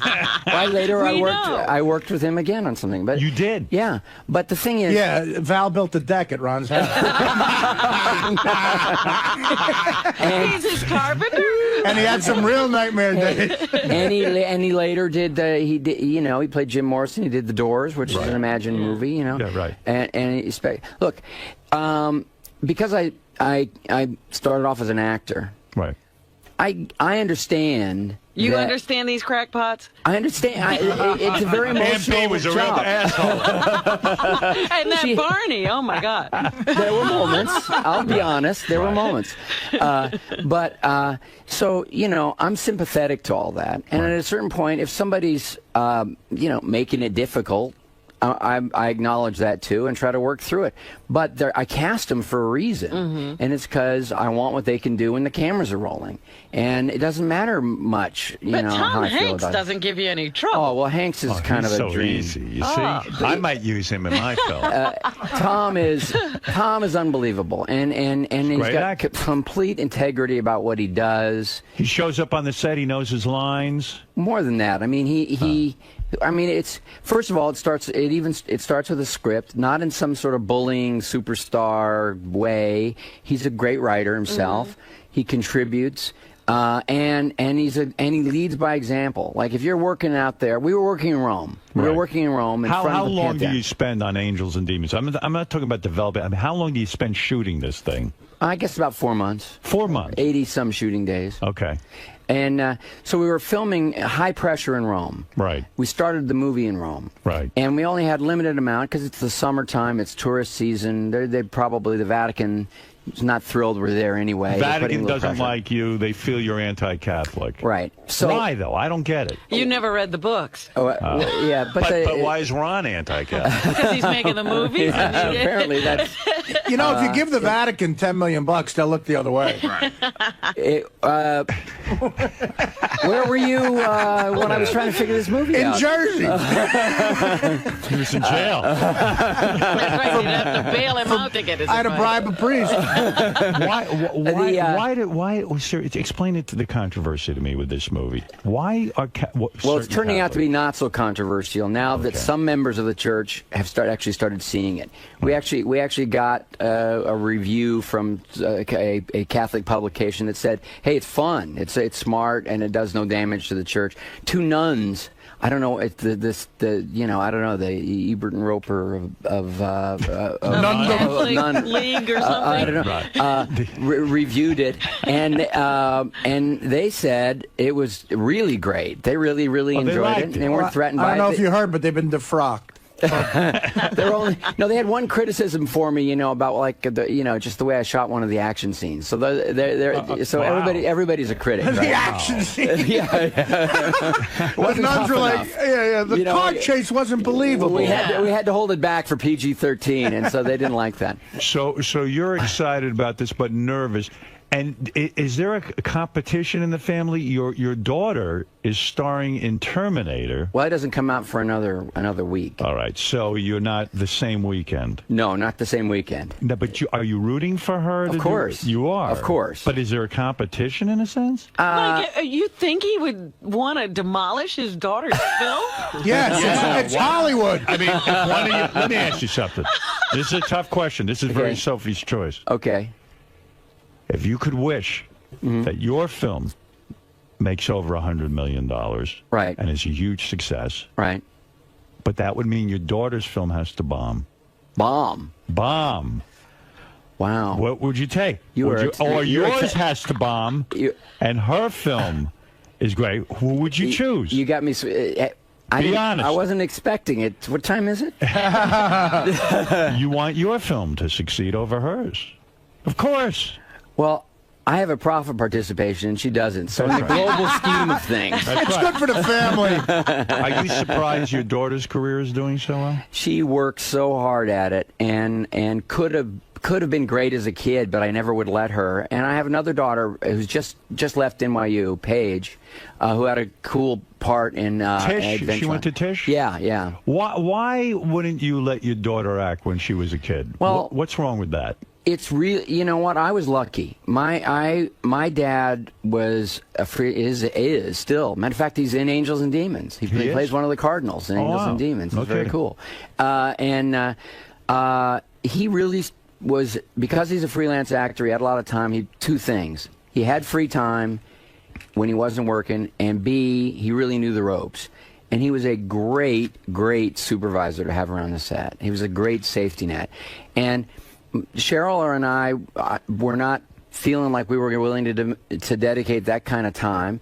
Plus, look, the whole, following in the footsteps of Dad, who happened to have been in two, iconographic shows that were, Opie and Richie and all that. Very hard for a kid to shouldn't have to compete with that. I agree. And last but not least, most kids don't really make the transition from childhood into adult. So if you're really serious about it as a lifetime, Beaver. You want to start, go to school, immerse yourself in it, and then make a career out of it as an adult. Yeah. Well, do you think that you're angry with your father for putting you in the business at a young age? I'm so grateful.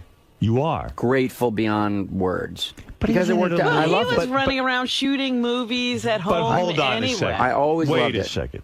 Right. All right. Dr. Stern. Let me lie down here. Go lay down. I don't believe what you're saying. I think he's saying that publicly. Okay. What do you think he's doing at home? I think at home he's on a psychiatrist's couch saying, my father, instead of being a father and protecting me, put me in that horrible business. That's what I think. It worked out so well for me. You are so turned off to parents who put their kids in acting. You probably don't even like when you have to work with kids on the set and you see these yentas who put their kids in these movies. Some are great and some aren't. Some are great and some aren't. But I tell you what, it's a lot of work, and you better be responsible about it. And here's what my dad did that was great, and my mom. I never felt that. But why did they need career. to do it? Why did they need to put you in TV and Andy Griffith? Did they need it for their ego? Did they want you to support the family? How did it happen? Did somebody see you, or did they actually send you out on auditions? The way it happened was I started working really young, and like at 4 when we were living in New York. So they took you to places. Yeah. See? And well, the way it really started was that my dad was directing summer stock. Mm-hmm. And I started picking up on the dialogue that the actors were doing because they had no babysitter, and I was hanging around watching. Everybody thought that was adorable. And so I was doing these scenes, and my dad and I would do these scenes for friends or whatever coming around, and I was pretty good. Isn't it a miracle that your life ended up not like, Leave It to Beaver's life or... it's a kind of a miracle. Eddie Munster. I mean, you really made the transition beautifully. They point to two people, him and Jodie Foster, the two that sort of made it. Did you get together with Jodie Foster and say, look how lucky we are? We haven't done that. Like but, a group? The group of successul child actors? Kurt Russell was a pretty successful child actor, too, who I've worked with. There are a few. But it's and I look. Here's the thing. I always loved it. So where I think kids run into trouble is two ways. One, they don't really learn how to act very well. My dad was an excellent teacher. I was around good people. The environment was good. It was very constructive. I was actually learning how to do something. Right. Not just be like a trained animal. Not a cute. Now, smile, or now in other words, fake Ron, tear. the kids rely on their cuteness more than the actual acting. You Not always really treated learning it how to be in a scene or as a craft. And so that was and that was a huge advantage. And the other thing is that I had no ambivalence about it.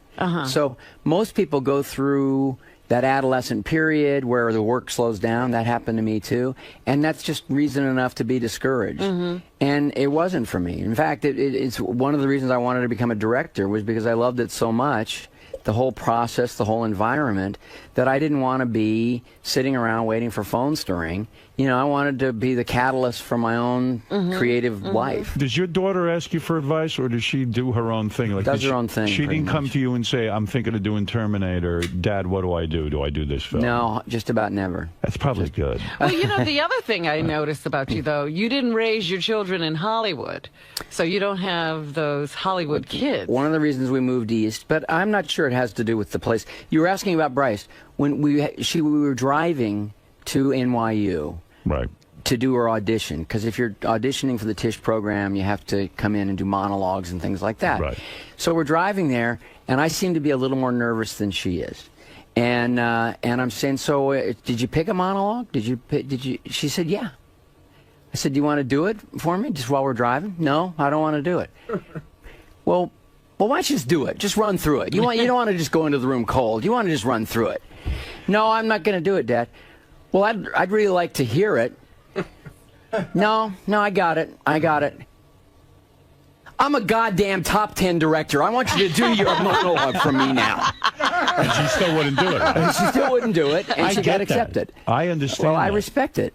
I respected it a lot better after she got in. Did you secretly think, because it's really hard when it's your daughter, did you secretly think this is a mistake? What is she doing with her life? She doesn't have to do this.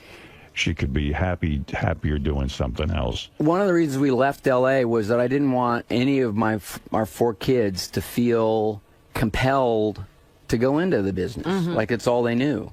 And so they grew up in an environment where they saw that there were a lot of people doing a lot of different things, and still 2 of them fell in love with it. Did you bring them to the set when they were kids and all that? Yeah. That's where they fall in love with it. Well, yeah, but two not interested at all. And God bless what's with Bryce? She with a guy? Because she's married. Oh, she's married? Yeah, to Seth Gable. But he very can't good actor. compete with White you. guy?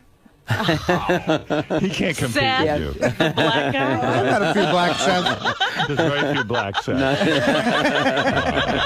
Not that you would have minded, but whatever goes, whatever sure, goes. she's in love. Yeah. Show business is a different thing, though. If you bring your child to your work and that's your work, it's easy to fall in love with. Like, my father always took me to work, but I didn't fall in love with installing antennas. No. Why not? He was in show business, too. So, you know? I think that's the way I love climbing roofs. Are you comfortable with Bryce doing nude scenes?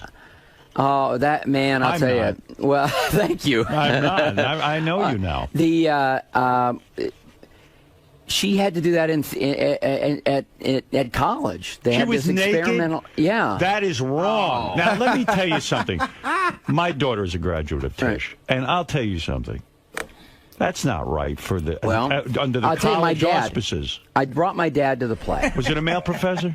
It was. Yeah, you bet. That'd be like Professor Howard Stern. Bryce, I need you to get naked. All productions are nude, yes. Well, this was sort of nonstop. I mean, she had her clothes on for about the first 10 minutes, but it was avant-garde. Oh, dear.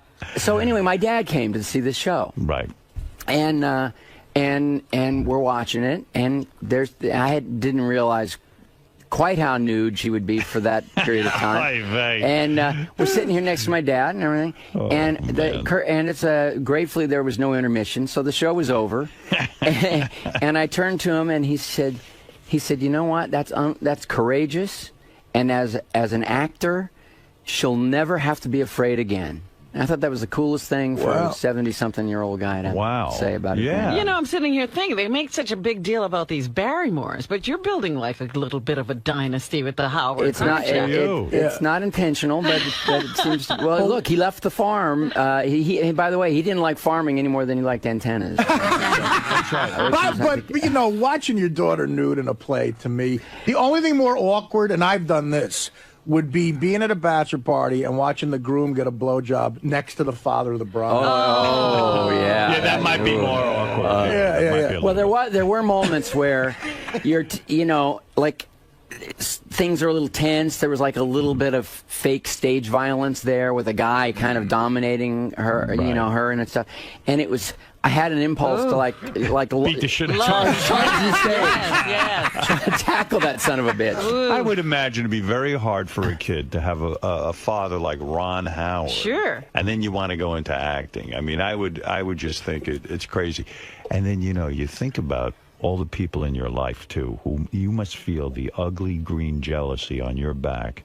When you think 𝗛𝗄𝗿𝗄's probably staring at you. I don't know that. 𝗛𝗵cie. Well, in 𝗛𝗄𝗿𝗄's reality show, did you see that part of? I don't know if Ron ever saw Scott Baio's reality show. Scott I never Baio did. No, I heard about it. I can't believe you're not obsessed with seeing. Ron's brother, Clint Howard, is in a scene. They see each other. Right. And Scott goes to Clint Howard, and this had to be awkward for your brother, but Scott says to him, I've been trying to get in one of your brother's movies for years. Oh, no. I mean, that is like, what does Clint say to that? All right, let me make a call. When you are casting a new movie, do you hear from these characters, this leech, all these guys, they want to leech onto you? No. Andy Griffith. Major pain in the ass. No one in Hollywood is a major pain. There's no way Donnie Most or Anson Williams has your number.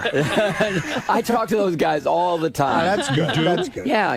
You really do? Oh, yeah. I believe it. He's clearly like... Ron, how are you going to get rid of these guys? It would be in the tabloids if you didn't take their calls. I know. You know what, Ron? I'll tell you how I got rid of my buddies Anthony and Vinny. You know where Ron talks to them? In court. He's got a restraining order. I'll see you guys next month when I renew this. What do you mean? I mean, they're friends. They're great friends. You still friends with Mel Gibson? Is it hard to maintain a friendship with him after he goes through a controversy? I haven't talked to him in ages, but he's kind of dropped him. He's. I knew it. I realize, he's kind of not around L.A. He's not around New York, and but he's ruined himself. He had a perfect. Oh, I don't think so. He had a perfect. Come on. Well, let's stop the Hollywood bullshit. The guy. The next time he stars in a movie, people are going to want to see him because he's a good actor. He's a charismatic guy. He's a great director. Miss California, are you really going to listen to what he has to say about people and religion? Forget that. I'm just saying that he had everything going for him. Sure. Great director. I love his films. Yeah. And all he had to do was keep his mouth shut. And then the Jew incident. Yeah. But Ron, now he's dumped the wife. He's Mr. Catholic. He's dumped the wife. Right. And he's running around has a person holding a sign up of his new girlfriend's name when he's so they get the spelling right. He was the first guy, if he were on the show, to say, he wrestles with demons all the time. He's Mr. I know it's true. He's Mr. Catholic. Yeah. That would be like Mr. Met dating a chick. You are squeaky clean. You got to be one of the smartest guys in Hollywood. You don't screw around. Right. We never get to hear these chicks you're banging. Right. You keep it on the QT. How do you do that? How do you keep it so quiet? How do you have sex with these actresses and it never ever comes out in the press? Keep it so What quiet? I want to know from Ron is that for a second, and then we'll get back to the And how do you get heroin secretly? Yeah, how do you score heroin and no one knows? By the way, Angels and Demons is opening this Friday in theaters everywhere. That's why Ron's here. He's not here for. He doesn't like our fooling around. He's not here because he likes talking about the Tisch School with Howard. That's a good school. But Angels and Demons is really good too. Angels and you're saying it's a good movie. That's why you asked at the beginning, am I nervous? And I'm more excited because it's a real audience movie. It's a thriller. Look, the first 𝗛𝗵cie Code, the impetus for making it was this almost philosophical, theological challenge to the church, And it was, by the way, we tried to make it a mystery and a thriller, and that's the way the book was. This is really start to finish mystery thriller. It has much more action. It's one of the reasons I've never done a sequel, but I felt like as a director, it was a whole different kind of movie to make in a lot of ways, and audiences from our screenings and so forth really, really liking it, and so. That's why, of course, I'm nervous. Of course you do. You got Brian Grazer breathing on his neck. What's the take? What are we getting out of this thing? But Speaking of sequels, to show it to audiences because I think people are going to get a big kick out of it. Speaking of sequels, were you ever offered Apollo 14? Yes, he was. The end of the first Da Vinci Code. I love the Da Vinci Code, the movie, by the way. Thank you. I didn't read the book, and I got it. At the end, you sort of allude to the fact that young girl is the descendant of Christ. Yeah. Now, so does it pick up right from there? No, it's a separate adventure. In fact, this book was actually written before. I don't need to see the Da Vinci Code in order to see Angels of the Deep. No. Good. But I think it definitely benefited us to make it a follow-up, even though the Angels and Demons as a novel was actually published first. But it's a more intense story. It's more violent.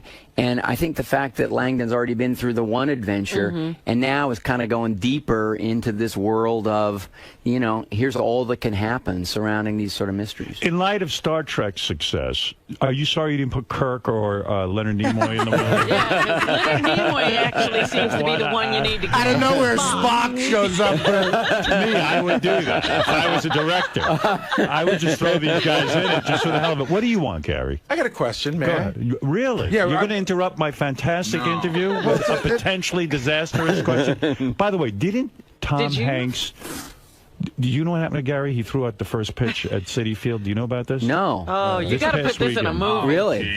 This is your next film. We're not going to show this to every A-lister, are we? No. Listen to me. Didn't Tom Hanks throw out a first pitch and you caught it, but it was a disaster? I couldn't catch it. It was so far askew from what it should be. By the way, we were warming up. We even warmed up in the bullpen. Right.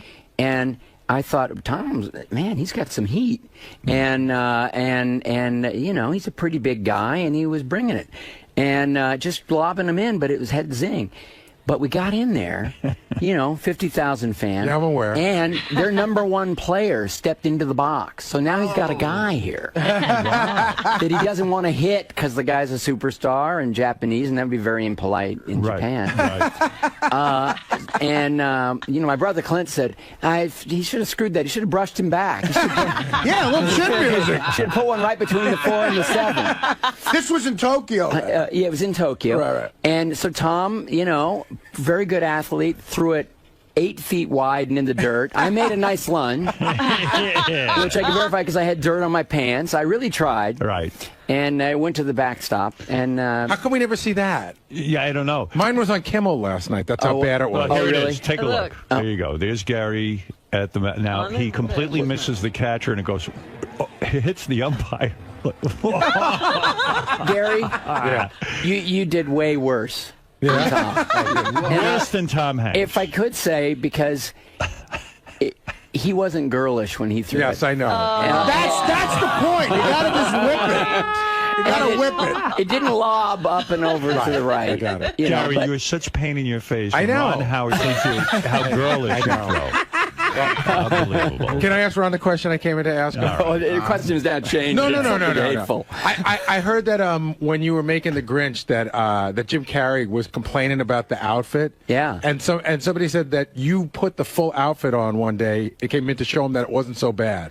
Well, it wasn't that. I had always told him that out of sympathy, someday I'll wear it. Because he would say, man, this is brutal. But, by the way, to Jim's credit, I got to say, early on, I said, should we adjust it? Should we simplify this thing? Because, I don't want this to be a nightmare. And he said, no, this is the look. This is what we got to go for. So he toughed it out, but he was miserable. And so one day, as a surprise, just to kind of boost him at about the halfway point when things were getting pretty low, I showed up in the outfit.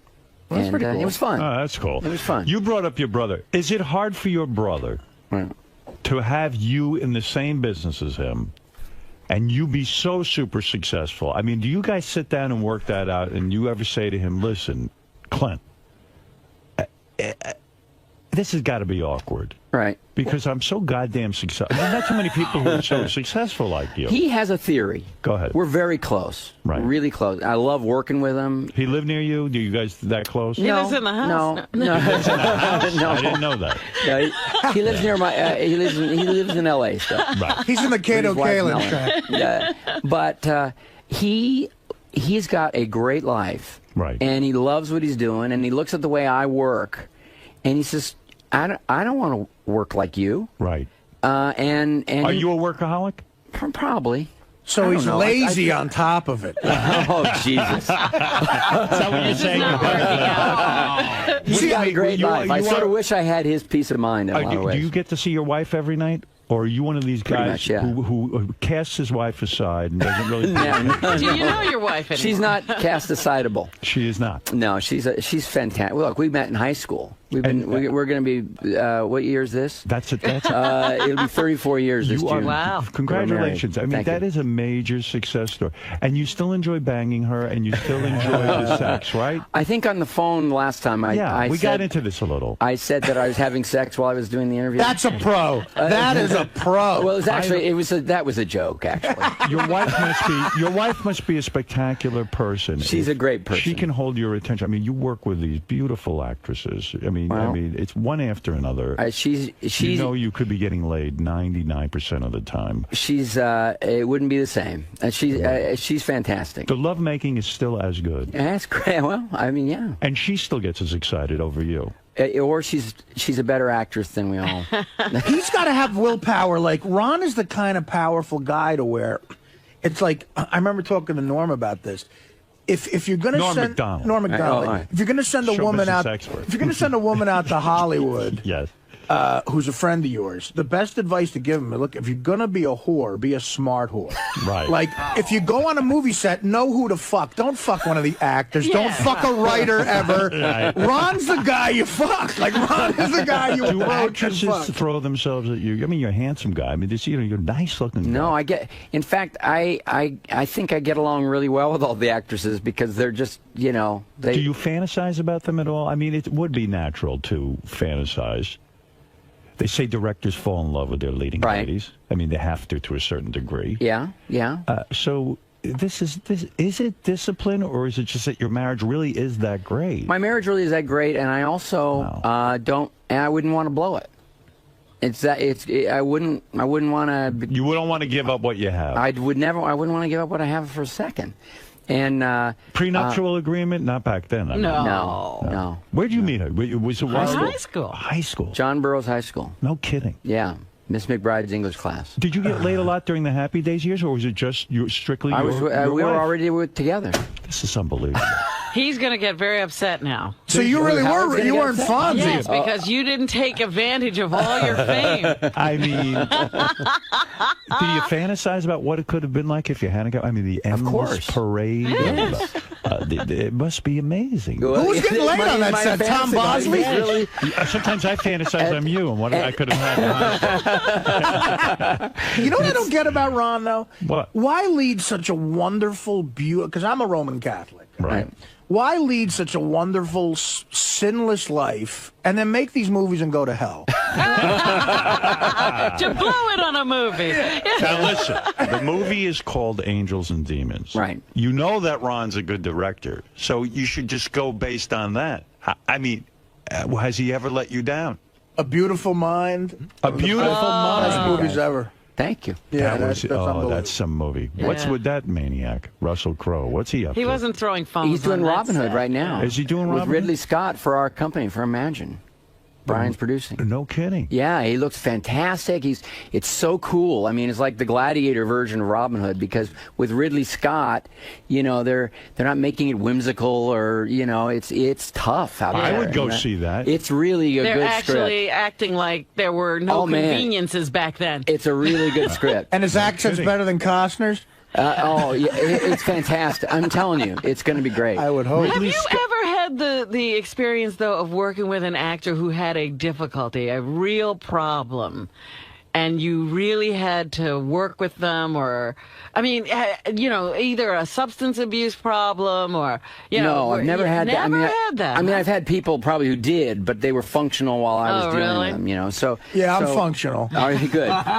He works, first of all, he's working with the gets good top, the creme de la creme. He doesn't have to work with these crappy guys. Sometimes, you know, I mean, even a Robert Downey Jr. has had his problems. Yeah, but he's so no, great. I've never had anybody who, you know, seemed to be losing it in that way. Or maybe a couple of like secondary characters where you sort of knew. Do you think at this point you could put out a movie with an unknown actor?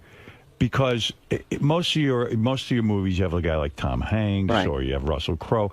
Because they're bankable. In other words, you know that if they're in the movie, you got a better shot at getting an audience in there. Would you ever go back to taking a chance with somebody who doesn't have any kind of... Well, yes, I would. And, you know, and with you talked about Frost Nixon. I was really ultimately went with Michael Sheen and Frank Langella, who are known. Right, you know, but they're not big box office guys. Not big box office guys. And that was the right thing to do, and it got the Academy Award nomination. I was disappointed in Frost Nixon just because I thought it was going to be about Otis Nixon, the guy in the Braves, the leadoff hitter. Oh, yeah. So life is good. We're excited. Angels and Demons coming out now. You're on the promotional tour. Where are you going after that? We're finished. When the movie opens, I've been to France. I've been to Rome. We had a premiere in Rome, which was very interesting. Did you go on Letterman? No, I'm doing the top 10 list later this week, and Tom did Letterman the other day. I see. So you're really out there pushing. Yeah. Well, I like that. Yeah, no, listen, I'm excited to see it. In fact, they sent over a screener. Yeah. Which will make me a hero. Yes, because I will invite people over and I will have a You'll be screening a film. Can I be one of those people? Or no, I don't want to. Okay. But Donnie Most and Anson are coming over. Oh, I can't wait. I'm Howard's Donnie Most. It's a star-studded screening. Hey, Ron, can I just say something, Ron? I never pitch myself for movies. So I know what you're going to say. Well, you want to be in Happy Days in Space. Would you ever produce I would something? love that. Happy Days in Space. Yeah. I just want to let you know, when I was on heroin, I got to work here every other day. Right? Every other day. That's pretty good. Ron. And I'll wear whatever outfit you want. I'm not like that Jim Carrey jacket. I am going to recommend to my audience to see Angels and Demons, and I'll tell you why. Okay. Because you've got credibility with me. Well, I know you're not may I say, shithead. This is no hack. They're just going to put out a bad movie. Can we put that quote? Directed by a guy who's not a shithead. You're a decent man. You obviously have an eye for a good movie. You know how to tell a story. So I can guarantee you it will be good. Thank you. I think you'll like it. Is the movie tracking well, as they say? That means you're on course to make how much? 100 million the first weekend? What, here in the U.S.? No, not that much. But worldwide could be 100 million. Yeah, maybe more. Yeah. Listen. It's all green, baby. Artie Who knows? Do you and Brian Grazer trust each other so much? If you say he's working on something, do you trust each other so much that you just know it's going to be fine? And how often do you check the dailies of Robin Hood? No, you never do that. No, right? but it's you know, we trust each other and that we know everybody. We're both trying to do great stuff, right, and in a business where it's impossible to bat 1,000. But what you do is, you give it everything you got with stories you care about. Right. It's you're doing great, and I can't wait to see Angels and Demons. And everyone go see it. Opening this Friday in theaters everywhere. The great Ron Howard. There's so much even more to talk about. I mean, just skim the surface, didn't he? Just skim the surface. We don't know if he's ever banged a black chick. He hasn't. I believe he his never wife. Had time. Your wife's the only one you've had sex with, right? And what's that wheel of sex back there? That's what you're going to do here next time. Okay. Your next film, you come in, you spin it, and you do whatever's on the wheel. Is that the way that works? You're going to change high-pitch Eric's diapers. My goodness. You're going to get a chocolate bandit from Sal. I was avoiding one question, and I walked right into a deeper trap. Yes. No, you've only had sex with your wife. That's true. Is that true? Is that really true? I would say that's true. Wow. You're almost like Donny Osmond. I mean, it's I interviewed him once. Yeah. And he'd only had sex with his wife. Right. And I said, boy, I was kidding around with him. I said, she must give the best fellatio. He goes, I would never ask my wife to do that. I said, wait a second. You've never had a blowjob. Right. And he said, that's right. That's right. And he said, I won't ask my wife for one. She hasn't done it, and I'm never going to ask Wait her. a minute, who said that? Donny Osmond. Oh, Donny Osmond. Wow. But Ron's edgier than Donny Osmond. You think? Yeah, I would, without being very specific, I would say we're a little more adventuresome than Don. Ron, you never fucked Pinky or Leather Tuscadero? Why not? Now that was the fantasy. Yeah. I bet it was. Did anyone bang him? Henry, Tom Bosley, anybody? Marion Ross got in there? The kid who played your older brother who was there for 2 episodes?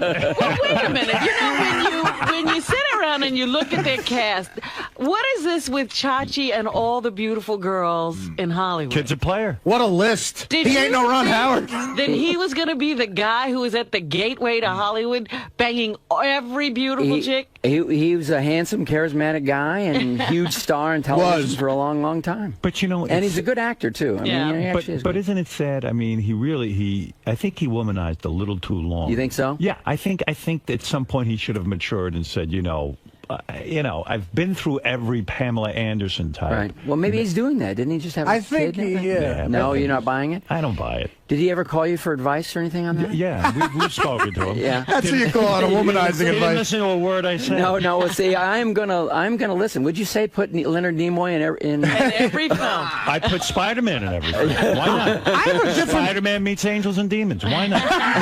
That's a huge success story. I don't know. I would do that. When the franchise gets to that point, I think it's time to end it. The Spider-Man code. I have a different outlook on. I have a different outlook on this relationship Ron has with his brother.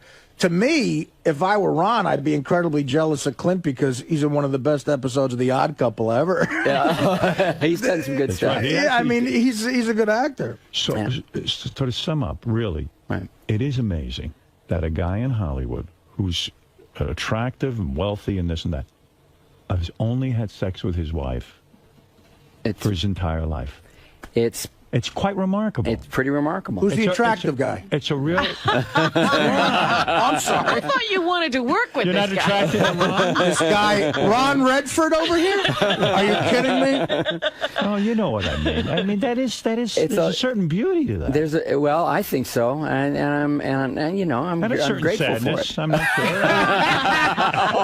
sure. In Jersey, it's an incredible sadness.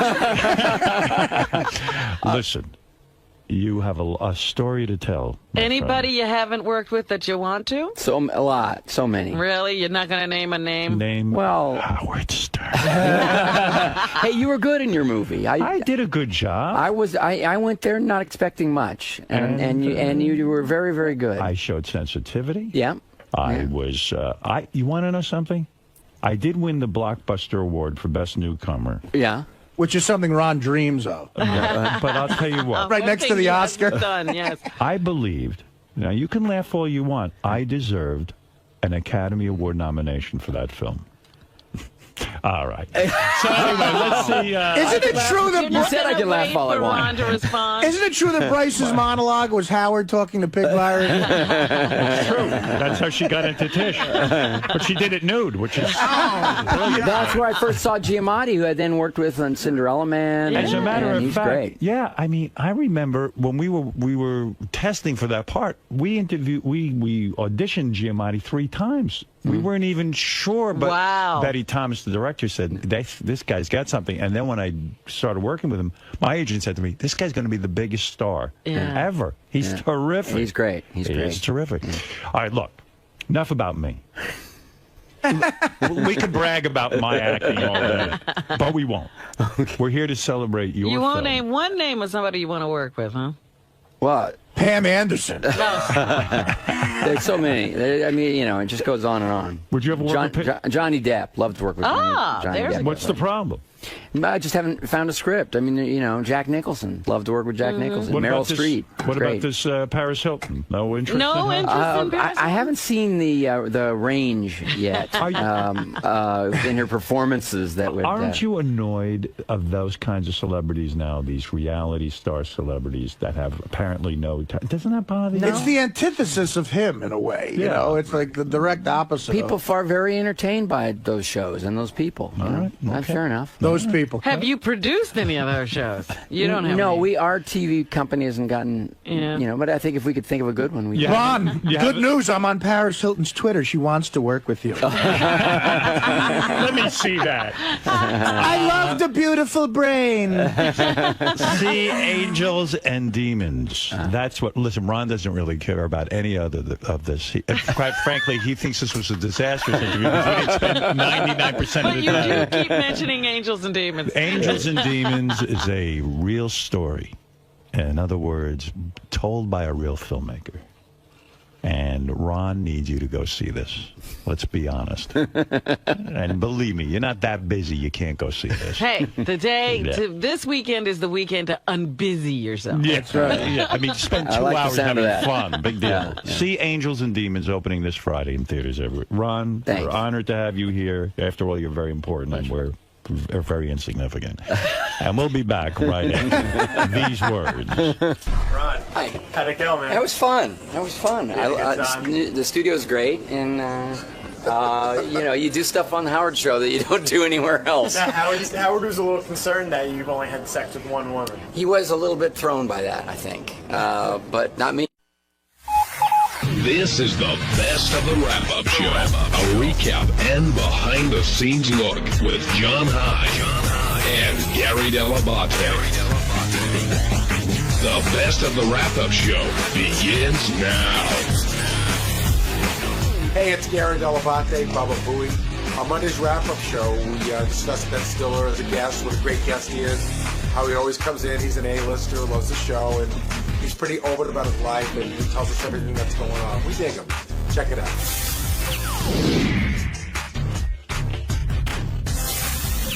We're going to talk about Ben Stiller, longtime friend of the show, Ben Stiller. Yeah, he comes in to promote all his movies, and I think, listen, he's a big star. He likes us. You know, what more do you need? Now, he and Howard seemed that their relationship was going someplace, and then I guess it dropped off. I thought Ben said something that was really telling and not a joke today. He said, yeah, you know, you sort of dropped the ball. And Howard goes, really? I thought you dropped the ball. And Ben said, well, when I didn't get the wedding invite, I figured I was on the outs. And I didn't think that was a joke. I didn't think that was a joke either. Did you, Benji? No, but I also didn't think I didn't think about it too much. You don't have a thought on it, do you? Yeah, I did think it was a joke. How'd you think Ben looked today? Skinny and his hair. He had the funky hair. Yeah. Do you think a couple people said he seemed depressed? Oh, yeah, I got it. No, go ahead. Do you agree? I don't know. That's sort of his demeanor. You know, he's sort of like the, gets beat up, but he's a good guy. I mean, he's almost like the character in his movies, but he seemed a little downtrodden today. Well, considering all his success, and he's been tremendously successful in movies, do you think he's a humble guy? I mean, is that a fair way to put it? Yeah, I mean, you can be humble, but like when they said that, when Ben said he doesn't know how many movies he's been in that have cracked 100 million, I was not buying that. I mean, you can be humble and still know that, because when you want to go in to negotiate a contract, I'm pretty sure you got to know what that is. And today, I mean, he was promoting Night in the Museum, the next movie, but a lot of talk was about Tropic Thunder and the balls it really takes to make a movie like that. I think he's really proud of that movie, as well he should be, because he's made some funny movies, but there's some people who go, oh, he makes light comedy, and that was a ballsy movie. And we were saying here today, imagine if you tried to make that movie and Sal was playing the black character instead of Robert Downey Jr. I always said about that movie, the reason why I loved it so much is because that could have gone horribly wrong, and it didn't. It was really well done and well written. And he revealed that he'd been working on that for 20 years. Like, that was a long-time project that he really wanted to do, and it came out great. And, of course, Downey gets nominated for the Academy Award, playing a guy who's trying to get nominated for an Academy Award. I thought the second I saw that movie, I said he should be nominated, because, again, that could have gone horribly wrong in the hands of another actor. And I thought Jimmy did a great job just hanging during that whole interview, and then piped in you know, in the appropriate places. And where was that? Well, I'll get to that. First, we got to get to Ben's marriage, which it seems like he's got a great marriage, 2 kids, everything is great. But he was very honest. He said, you know, all marriages have ups and downs. And, of course, immediately it's like, what do you mean ups and downs? And then Howard brought up the 𝗦𝗵cie𝗄𝗿 thing, which, if you missed it, clip number 2, Ted. Here's, well, this explains it. 𝗦𝗵cie𝗄𝗿. I was it down. He'll be one of the said downs. he never had sex with a woman. He had sex with your wife. Well, now, And- I don't know if there actually was, you know, he says it was actual- coitus. I might not even know what that is. And he said... It was grossest. He said, I knew then I was gay because if this is one of the most beautiful women in the world. If I can't get excited over her... Well, he must have been then I must be excited. gay, right? That's what he said. Yeah. Now, now, what do you think of this? I'm, you know, I don't know what to think of it. I mean, I don't know if it's a compliment, if I it's think it a is. backhanded, whatever. I don't know. You know, I'm happy that he's happy with his own sexuality. Had she I'm glad that he's told you- figured it out. Did she break Had the she news told to you? you that she I knew that had- they had dated. Oh. I mean, I never, like, you know, delved into the details. What do you say to that? Well, so he's finding out for the first time today that Neil Patrick said that on our show? No, he was aware of it, he said. He was aware that they dated. No, he was aware of what 𝗦𝗵cie𝗄𝗿 said when he came in. But still, you know, how do you have that conversation with your wife? Or you don't even have that Well, conversation. first of all, do you want to hear about any of the dudes that your wife banged before she met you? No. Okay. Then, do you want to hear about the gay dude she banged who's like this really gay guy now? No. But again, Ben knows what he's getting into when he walks into the Howard Stern show, and he rolls with things very well. The other thing he didn't want to talk about was Owen Wilson, and this is after talking about a bunch of different things in his personal life. But it seemed like Owen Wilson's attempted suicide was just hands off. Well, they're really good friends. He probably doesn't want to talk about it, but he's like, I'm not going to talk about this, but, and he started to talk about it, and then it got really crowded in there, and he reeled back on it. But, you know, I didn't think Howard was that out of line. He's sort of like, hey, you're directing a movie. You got just your life's work. It's a movie you worked on for 20 years. What do you do when a guy drops out? Did you think that question was out of line, Benji? No, not at all. And I didn't think. I thought Ben didn't handle it in a really good way. Like, I think he should. You know, if he doesn't want to talk about it, it's okay. I would respect that. But it just he made it like it was this horrible thing that he made. Well, the guy tried to kill himself. No. That's horrible. But it's not crazy that Howard would say, like, how do you handle a situation like that? Yeah, I think everybody's nervous when Howard brings up stuff like that. But I thought the question was a legitimate question. He probably said, hey, you know what, man? You know, he's a great guy. We got somebody else for the movie. It was a tough time, and, you know, we moved on. Hey, it's 𝗦𝗵cie𝗄𝗿, and on Tuesday's wrap-up show, we discuss one of my screw-ups in the Bob Levy spelling game, and then somehow the conversation went over to Robin and her talking too much. That was my opinion. That was constructive criticism, and after you see what I have to say, I think you're going to agree with me. So check it out.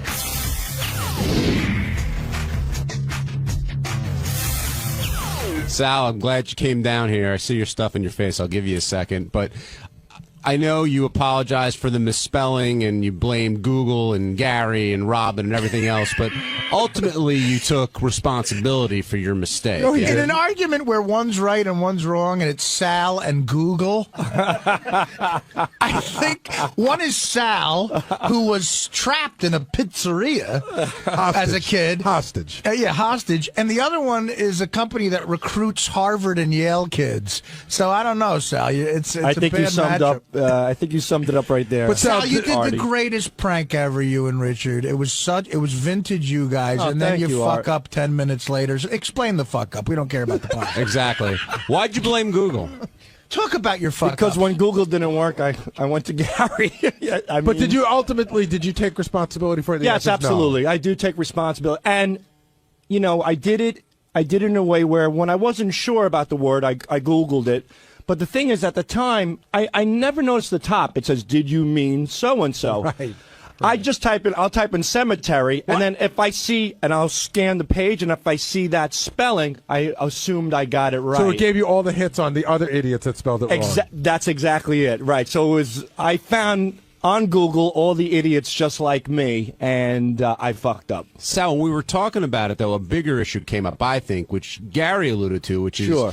I don't know, did you hear what he said? He said that you're telling Gary that he's your boss and Right. everything, and then away from Gary, you're like, you know what, I'm Well, doing just fine. I said on the air that I screwed up, and then when Howard just kept pecking at me, I said, this is a time for a good old-fashioned Baba Booey moment. But that's not what we're talking about. Yeah, we're this is something talking about different. You're off not the air. listening. People are I'm not. telling me off the air that you're going around saying, I let Gary think he's the boss, but I know who's running Oh, the show. no. I might have said it in front of the camera, but Gary, that's definitely not true. I wonder. so who? I wonder if you didn't go to Thank the, you, Sal. Gary. I wonder if you didn't go to the Stuttering John School of Disrespect. No, Gary, you know more than I. Like even today, when we put a game together, I specifically break it down. I make sure that you know. Sal, if you're going to go to a Stuttering John school, I would never go to that school. You should go to the Stuttering John school of getting an insanely great job without any skills school. You should go to the Stuttering John School of I can't remember where I put my wallet. You should go to the post Howard Stern job placement school because he's the fucking master of that. Gary, do you believe that Sal respects you at your job? I think for the most part he does, but I think Sal is one of those guys, who will say whatever needs to be said, where it needs to be said to make himself look good.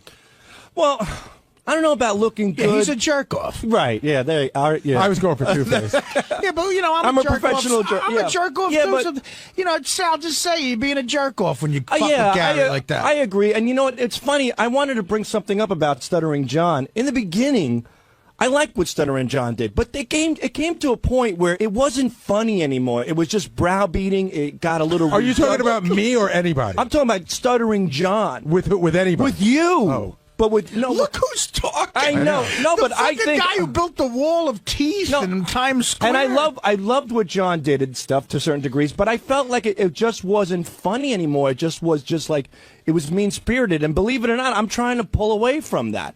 Today, it's been a while since I broke Gary's balls, but when you have like Howard looking at you, I feel like a third grader in the principal's office. It's rough getting yelled at by Howard. but because it's impossible to win an argument because he's a good arguer. For straws and sometimes you just got to own up to it. And I did. But I'm grasping for straws, and he's giving me that look. It's like the fucking, it's like the Wizard of Oz looking down at you with the flames coming up and everything, Sal, and I'm shivering like the lion, and all of a sudden I'm just like, where do I go? Oh, okay, Baba Booey. Sal, do you? He's my saving grace. Hold on. sometimes. Deflection. Do you right. understand why Howard was so embarrassed and because upset? I made him look like an ass, and you don't make Howard look like an ass on the show. I mean, I screwed up. The guy is running a show. He's doing the best he can. He can't stop and think, and cover everything. He's running a show, and then all of a sudden, it's one of those things he glanced over, and I made him look foolish. Now, will you be insulted if you get an email tonight where Beth said you put a post-it on your computer and you should check Webster's dictionary? No, I won't be. But another reason he was mad, Sal, But that was funny. From a comedy point of view, was it ruined the bit. Right. It ruins the bit Sure. if we can't spell too, although Levy spelled existence EXF, I think. But, so he looked really bad, but we look stupid too, so the bid is destroyed. Well, we're one big happy stupid family. I was stupid. No, we're not. And the first thing we have stupid cousins. And the first thing Sal. The first thing you said when you walked in there was, "I know I'm stupid. I know you just." Do you feel like Howard just wanted to go down that road? Yes, I wanted to kind of like cover my tracks by saying what he would say, so he would get it out of the way. How did you know? How did you know what he was going to say? Well, after a while working here, you kind of get the impression of what's going to happen. You kind of get a feeling of what he's going to say, and I knew what he was going to say as soon as he saw that, or whatever the fuck it is, and he called Gary, and Gary said it was. I knew. I mean, my heart just sunk. And I said, here it comes. Here comes the beating. It's been a while. And I walked in. It's actually been a few days. And it was like going to Bogey Land, like from March of the Wooden Soldiers. And I walk in there, and then sure enough, he just... Sal with a great Laurel and Hardy reference. Yeah, I was a big Laurel and Hardy fan. And you smacked Robin a couple times, too. It is like going to Bogey Land, though. It's like once Buster Keaton and Seven Brides. It's like Harold Lloyd hanging off the clock. With Robin, look, I like Robin. I'm not going to be one of those guys. I love Robin, but I like Robin. But she's got to know her place sometimes. I mean, what is her place? Well, yeah, what do you know mean what I by mean? that? Well, there's a pilot and there's a co-pilot. Back of the bus, Sal? Is that what you're saying? No. That's a long time ago. But what is it? You mean, in other words, Howard's a pilot? Enough, Sal. Howard's a pilot. She's got to sort of pipe down. in certain cases, but like what? Like a case like where Howard's browbeating you? Right. No, there's a time to speak. There's a time not to speak. Are you saying Robin's interrupting a lot? Yeah, I'm surprised the bottom of Robin's sneakers are not on Howard's tongue. She steps on him so fucking much sometimes. I agree. She doesn't have track mark. I'm surprised she doesn't have track marks all over his fucking face from her Reeboks, because she sometimes just keeps interjecting. It's like, hey, you're going to fucking spew your garbage at 10 o'clock for 45 minutes. Get it all out then. Hold back a little bit. You're calling the news garbage? No, That's I'm spewing? just a figure of speech. You know, spew her stuff or whatever. I feel like we're all like cannibalizing each other now. Like we're all like this. Well, we're not. Like we're all like he's yelling, Artie's talking too much. He's yelling, Robert's talking too much. I feel like come on. We used to be a family. What happened? I'm trying to. This is family, Gary. Do you mean we're all eating each other? It's a dysfunctional Yeah, I know, family. but I feel like we're tearing each other down. I know. Well, but listen, even Artie agrees. It is weird, Gar. Lately, there's been negativity on the Howard Stern show. I can't believe. No, I mean, Robin. So wait, you said at 10 o'clock Robin should do her thing. So from 6 till 10, do you think she should just sit there? No, knowing that she's got the last hour. No, but she should know her place. Like she's like the number 9 hitter. To me lately. I mean, if I love Robin, I'll give her constructive criticism right now. I thought you said. All right. Well, you want me to tell the truth? No. You didn't. I love Robin. This is not a diss. This is not negativity. Let's hear what he has to say. What do you have to say? Hold on. I admire Robin. I look up to Robin. I pinch myself every day that I'm working with a great person on the Howard Stern show. You look up to Robin because she's taller than you. But if I may give her some constructive criticism, like she would for me, somebody you care about. Okay. What is your constructive criticism? Slow down on chiming in. Slow it down, Robin. Slow it the fuck down. When there's a guest on and Howard's mid-sentence in a question and she chimes in and she just demolishes that question with something from left field, sometimes it makes my hands crunch into a fist. Just take it easy on chiming in so much. Think about what you want to say. Think if it's that important to interrupt Howard Stern when you say it, and then take the approach, whether you're going to do it or not. She has a tendency sometimes to get real. She's become a pig on the mic. The micro, like a hogging it up. Just take it easy. Don't be so piggish on the mic. When did you start? Slow it down. When did you start feeling this way? Jeez, 1982? No. I would say, recently, about 7 months ago, somebody sent in an email, and Howard read it, that Robin is chiming in a lot. She's not chiming in. She's stepping on Howard a lot. And Howard read it, and I remember that week she really piped down a lot. And you know what? She was brilliant, and I loved her, and I still love her. But she's got to know her role. You can't have too much of everything. You're going to turn people off. Slow it down, Robin. Just slow it down a little. And I mean that from the bottom of my heart in a kind manner. Just take it easy. So let me ask you a question. The 28 years or 28 or 29 years of chemistry that Howard and Robin have together, you're saying that she's veering off from that? I think she's really good at what she does, but I think she's becoming so confident that she's Robin Stern. You're Robin Quivers. You're the sidekick. You're the co-pilot. Wait for the pilot to make the move, and then listen to him and know your role. Know your place. You know what I mean? Hi, this is Fred Norris of the Howard Stern Show. Guess what? On the wrap-up show for Wednesday, we had a very exciting talk about Jesse James, the outlaw bike builder. We spoke about what a great guy he was. We spoke about how he was willing to build Howard a custom-made chopper, which could run up to $100,000 in cost. We talked about, this is almost as long as the wrap-up show. Why don't you just watch it instead?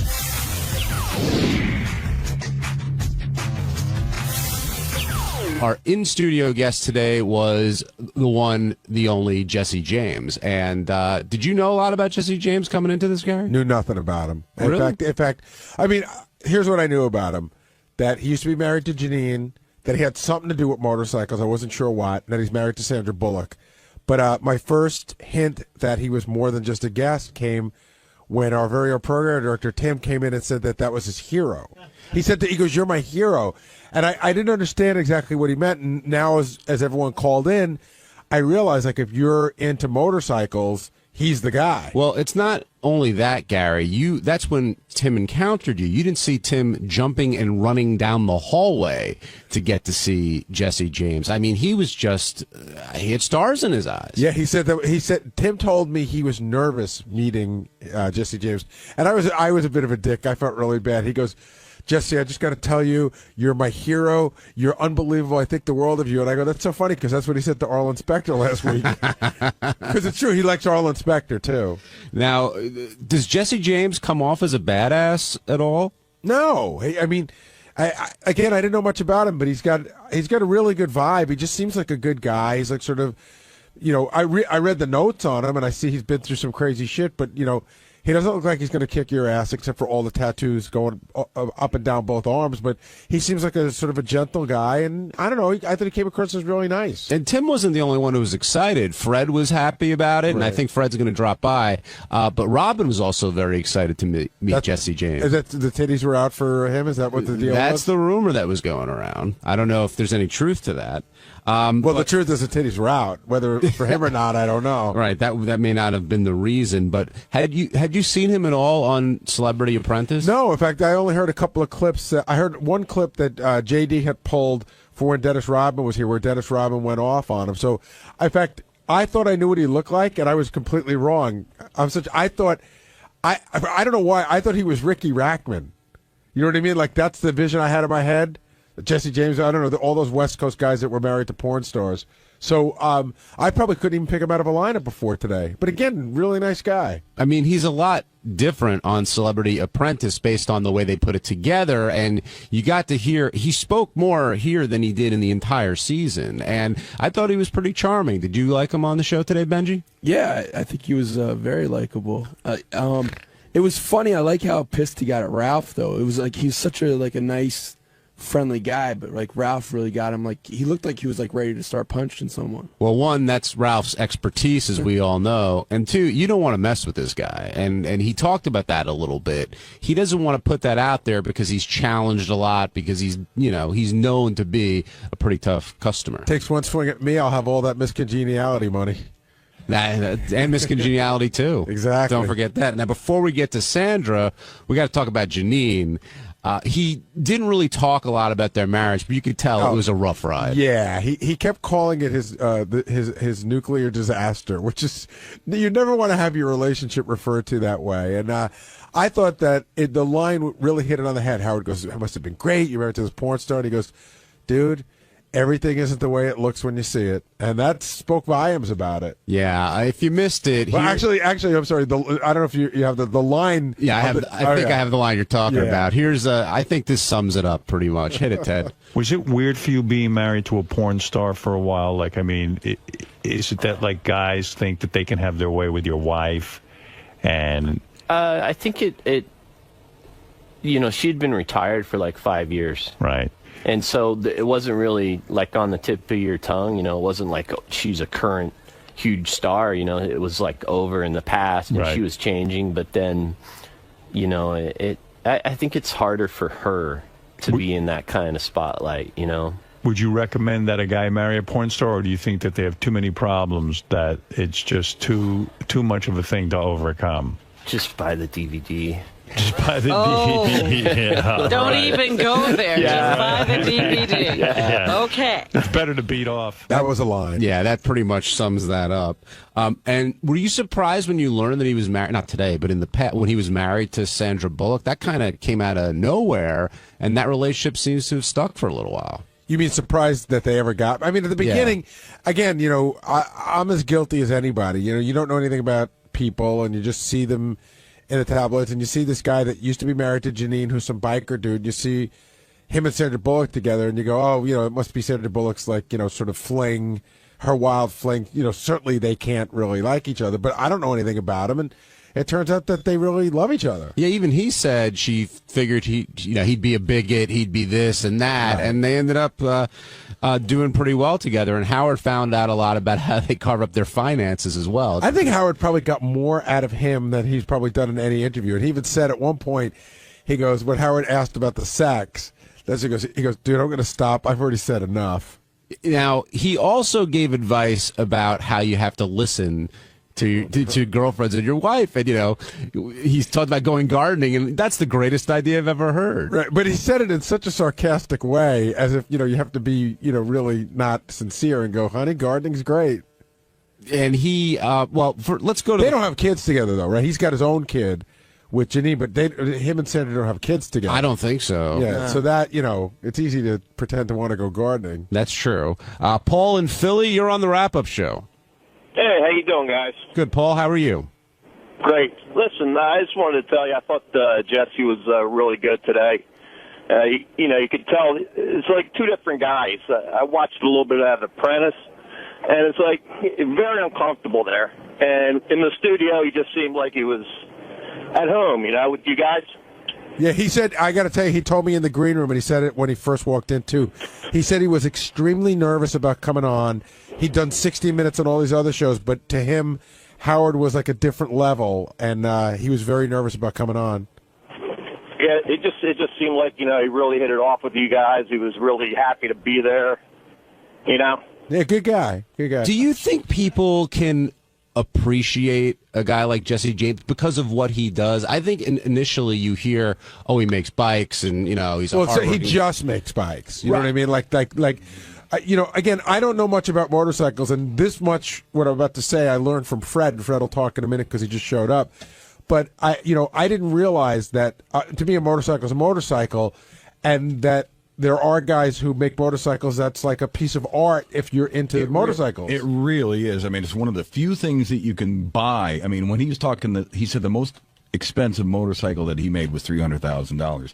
When you think about a handcrafted, personalized motor vehicle for you, that's a bargain. I mean, if you can afford $300,000.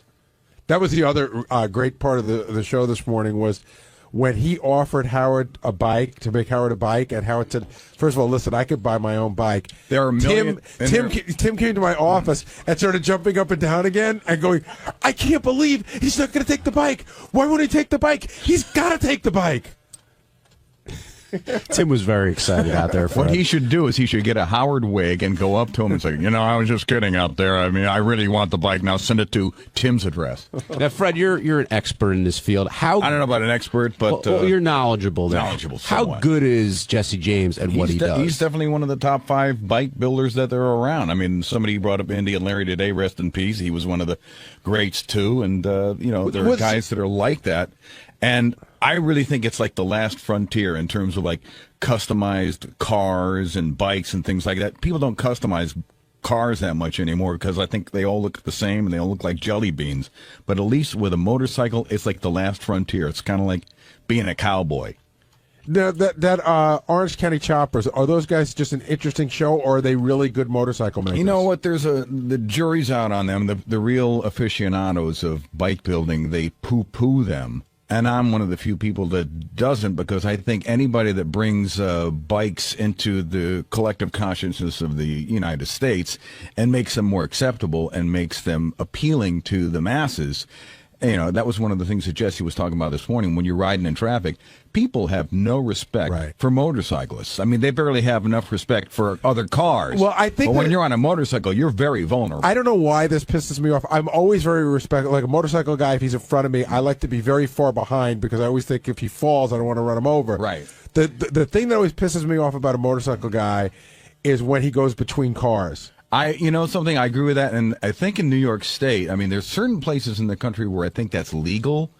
I don't think in New York State that is legal, and I agree. I think it's a dangerous practice, and I think people should not do that because it freaks people out. Well, also, a motorcycle guy, like on the highway, they always show up in your blind spot when they do that. Well, that again, it's like that comes down to bad motorcycle riding. I mean, I used to ride a lot when I was like 14, 15, 16 years old. I rode a motorcycle before I ever drove a car. and I got a motorcycle again about maybe 10 years ago. I hadn't ridden in years. Maintained my license, hadn't ridden in years. And I, when I decided I was going to go back, I signed up for a motorcycle safety course, took a series of lessons, read a lot of books, and that's one of the reasons I feel fairly confident when I'm riding on the road, because they'll teach you where not to ride in the blind spot, what not to do, the stupid things that you can do to get yourselves in the trauma unit. All this talk about safety, so that brings me to a question. You've known Howard longer than me. Is in your time with the show, was there ever any chance that Howard's getting on a motorcycle? Not unless Bianca and Beth were like being held for ransom or something. There's no way that he would do it. On Thursday's wrap-up show, Sal came by, and I don't know how it came up, but we got started talking about Robin again. And Sal at first was trying to explain himself, but then he broke down a little bit, and it led to a lot of good conversation, a lot of controversy, and Robin eventually coming in here to confront him on what's going on in Sal's mind. And I've been trying to figure that out for 3.5 years. But it was a good show, and watch for yourself.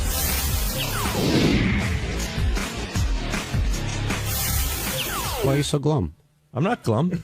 Just You waiting see- for my beating. You seem Not a glum. I'm on standby. Why do you say that every time? I'm waiting for my beating. Because whenever I express myself on this godforsaken shithole, I get ripped apart the next day.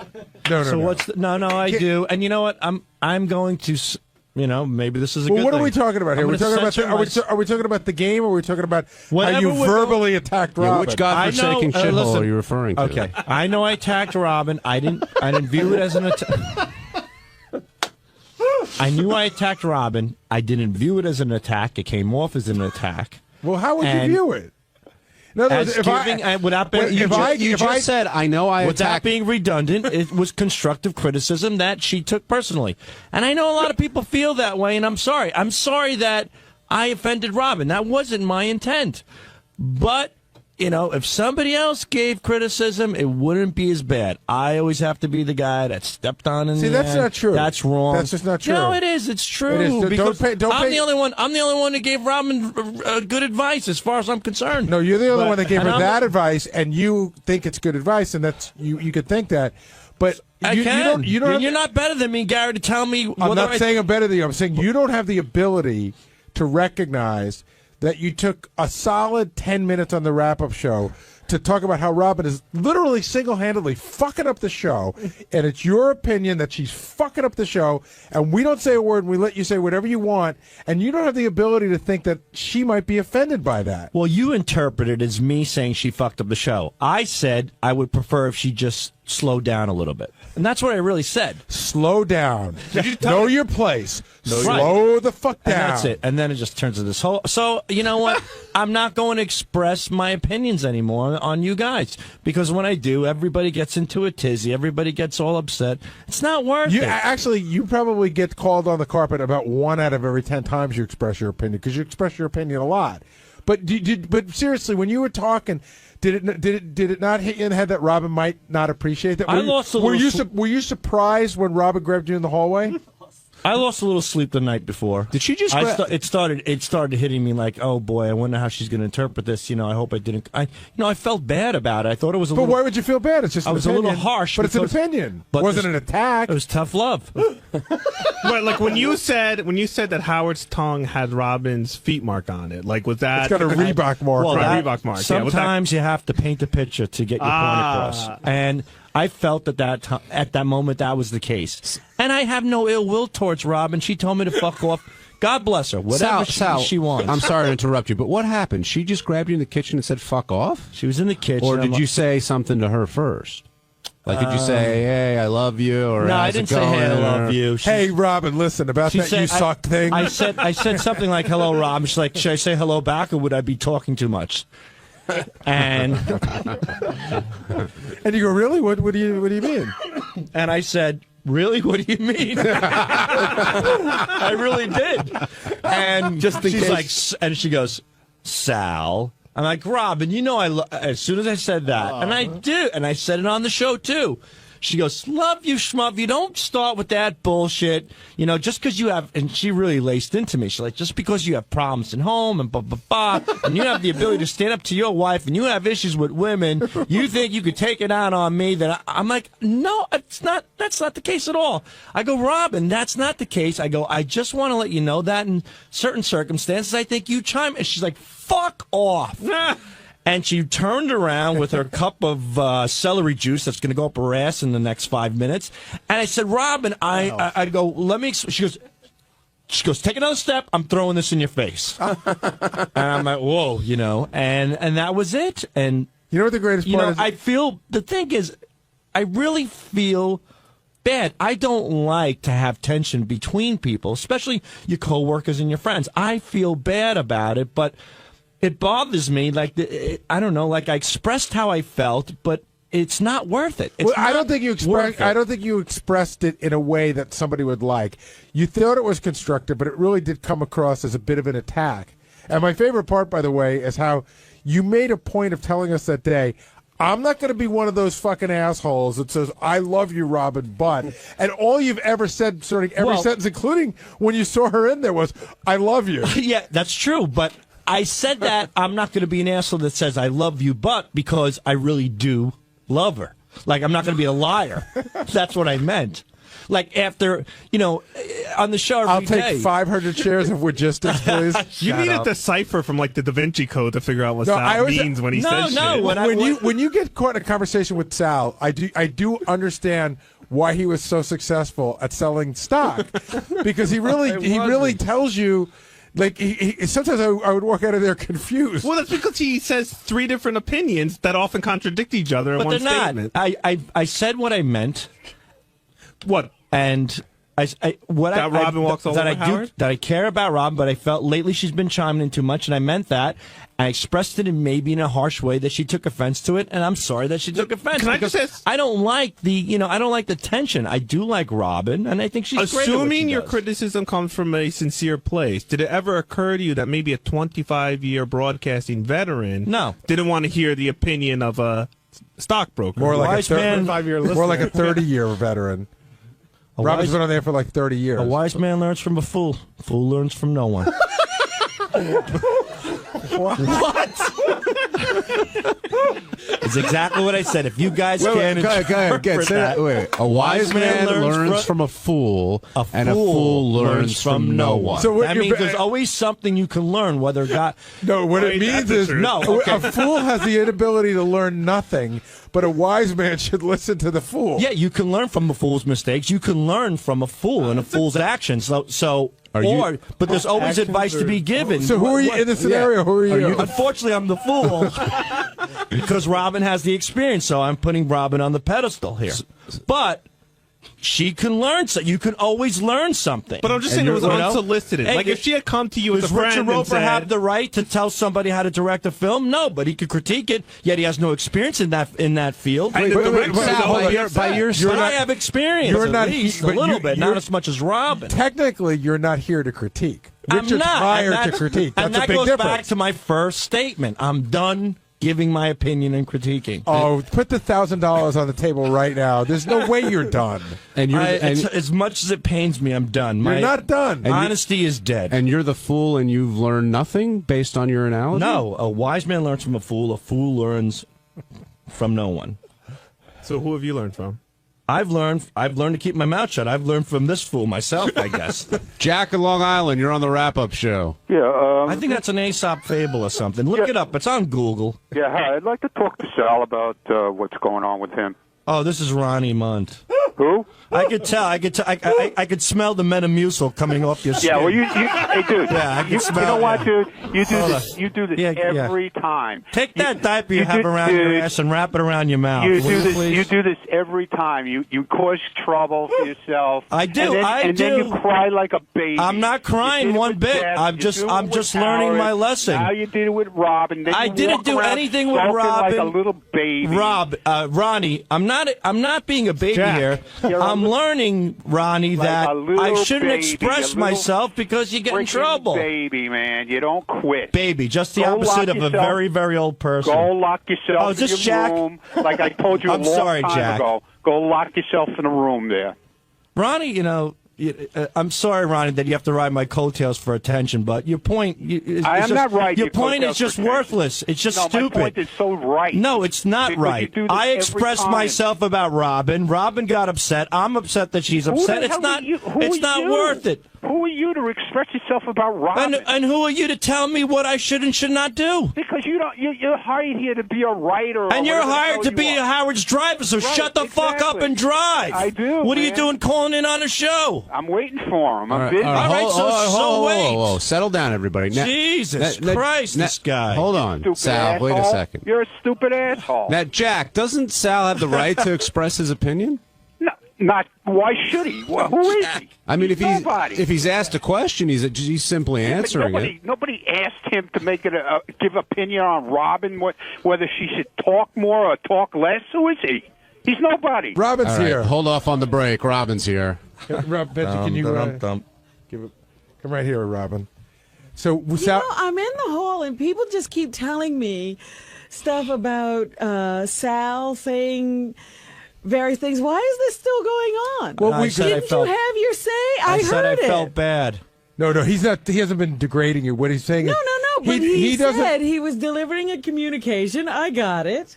he doesn't know. We were asking him how he could go off for 20 minutes and give his opinion. I put in quotation marks, and I said, "Did you not think that it might come back to bite you?" And he goes, "No, not really. I really." Well, when somebody said Sal didn't understand, I said he could stop there. He doesn't have to put anything after that sentence. Sal doesn't understand anything. That's true. Just say that. I don't understand. I don't understand. I would egg you on, Robin, but right before you walked in, Sal's like pretty much on suicide watch right now. No, I'm not. Ronnie told me that Sal said he's losing sleep. I said, you shouldn't tell me that. Yeah, because we feel bad.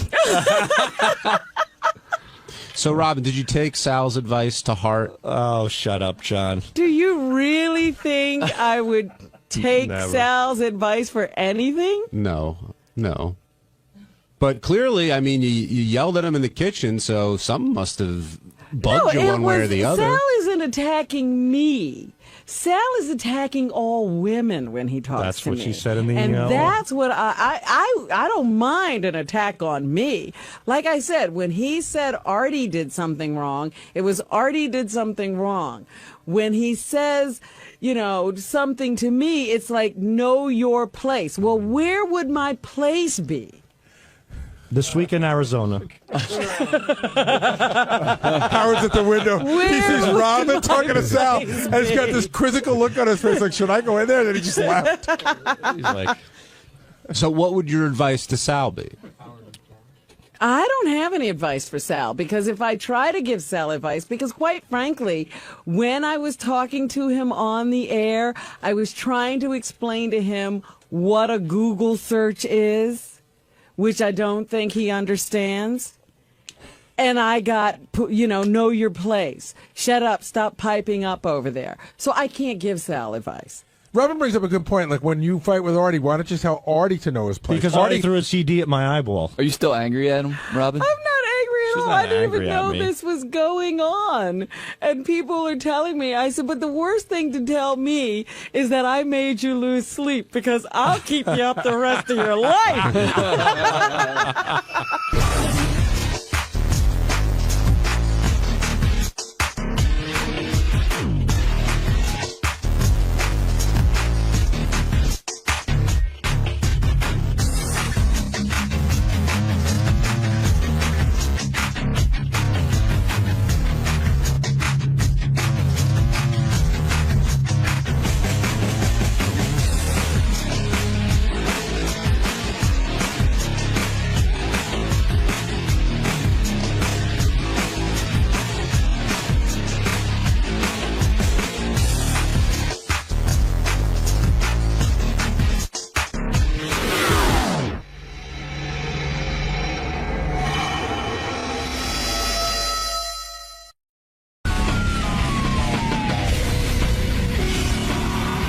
It's kind of a cool show happening today. Jimmy Kimmel, who I saw this weekend, by the way, we were hanging out. Oh, yeah?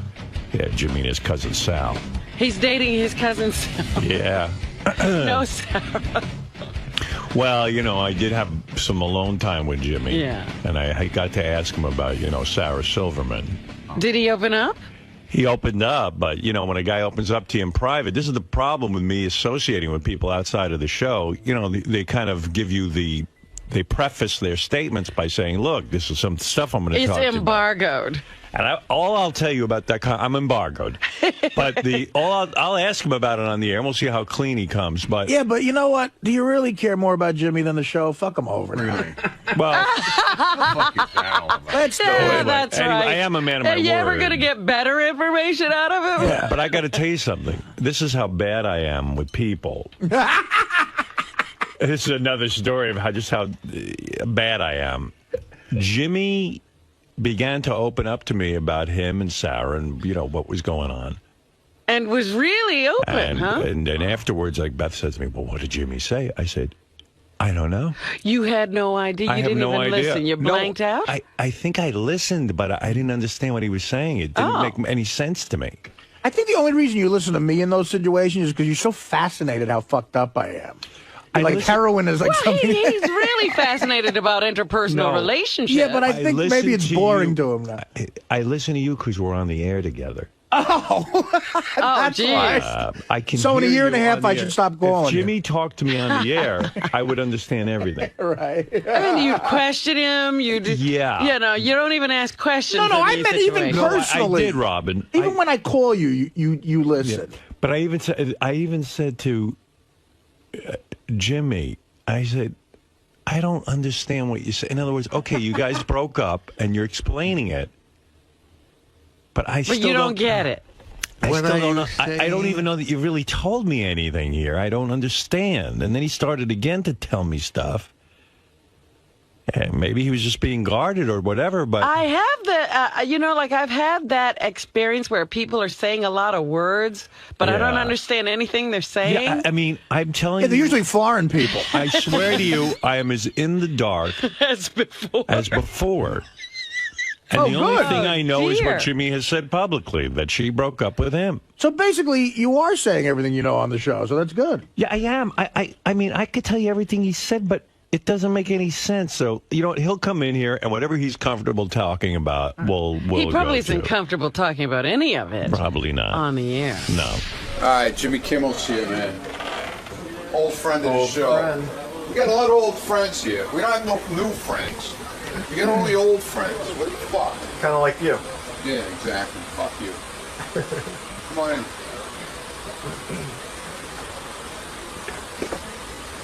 Jimmy. Hey, what's Morning. happening? How you doing, man? Good, thanks. I thought you were going to come to my hotel room and wake me up I there. wish. At this thing. So what brings you down to the show today? What do you think brings me down to the show? What are you talking about? Oh, I have a lot of important things to talk about on the show. Gary's penis. What you're talking about right now? Yeah.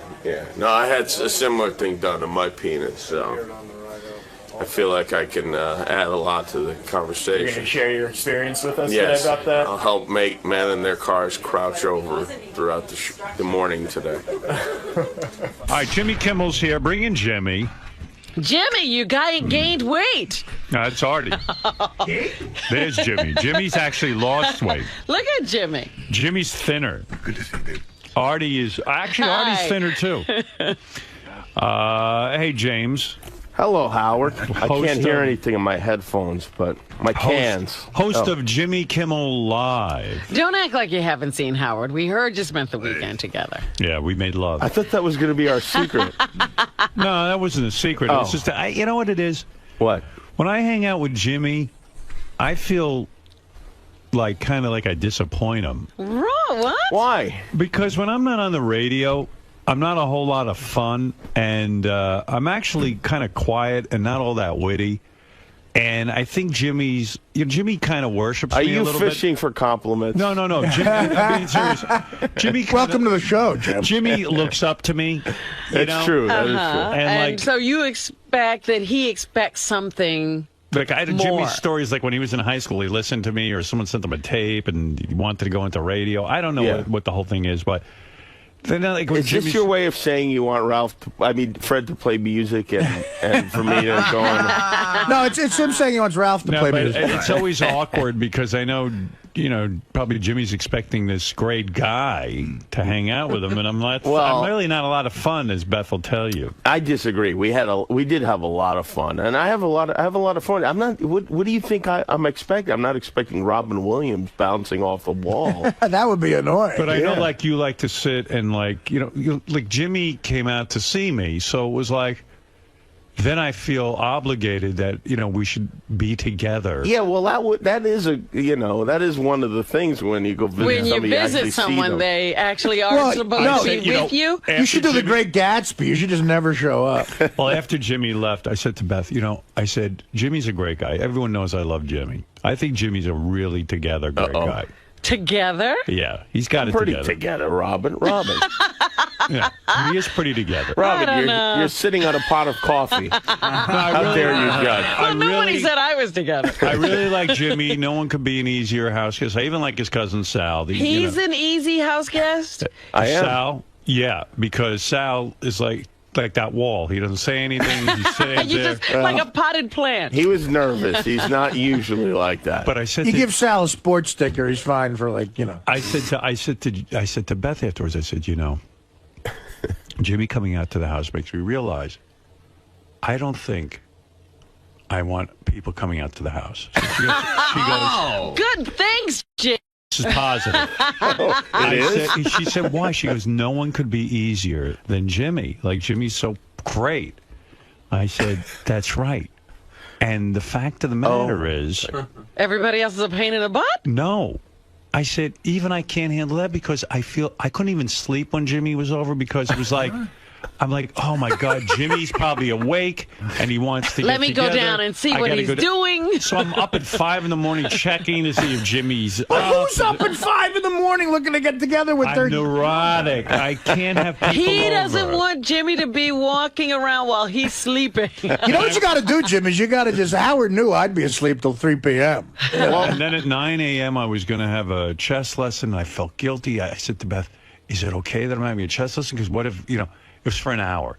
So I was like, she goes, well, I guess so, but Jimmy's your guest, and he's here. And I go, but I want my chess lesson, too. You mean Jimmy can't hang out with his cousin and do stuff? No, I'm fine. I don't like to get up early anyway. But Right. in fact, I actually intentionally, I got up what I thought was early. I got up at I made sure to get up at 9:30, so around when your chess lesson was over, then we could hang out. Yeah, You should have combined the two and had Jimmy give you a chess lesson. Yeah. Why don't you just say to your guests, you know what, I got a chess lesson at 9 I did. or I told whatever, Jimmy. and do whatever you want, Everything and I'll is- see you in the afternoon or I'm something. just not good. I feel guilty. Everything is very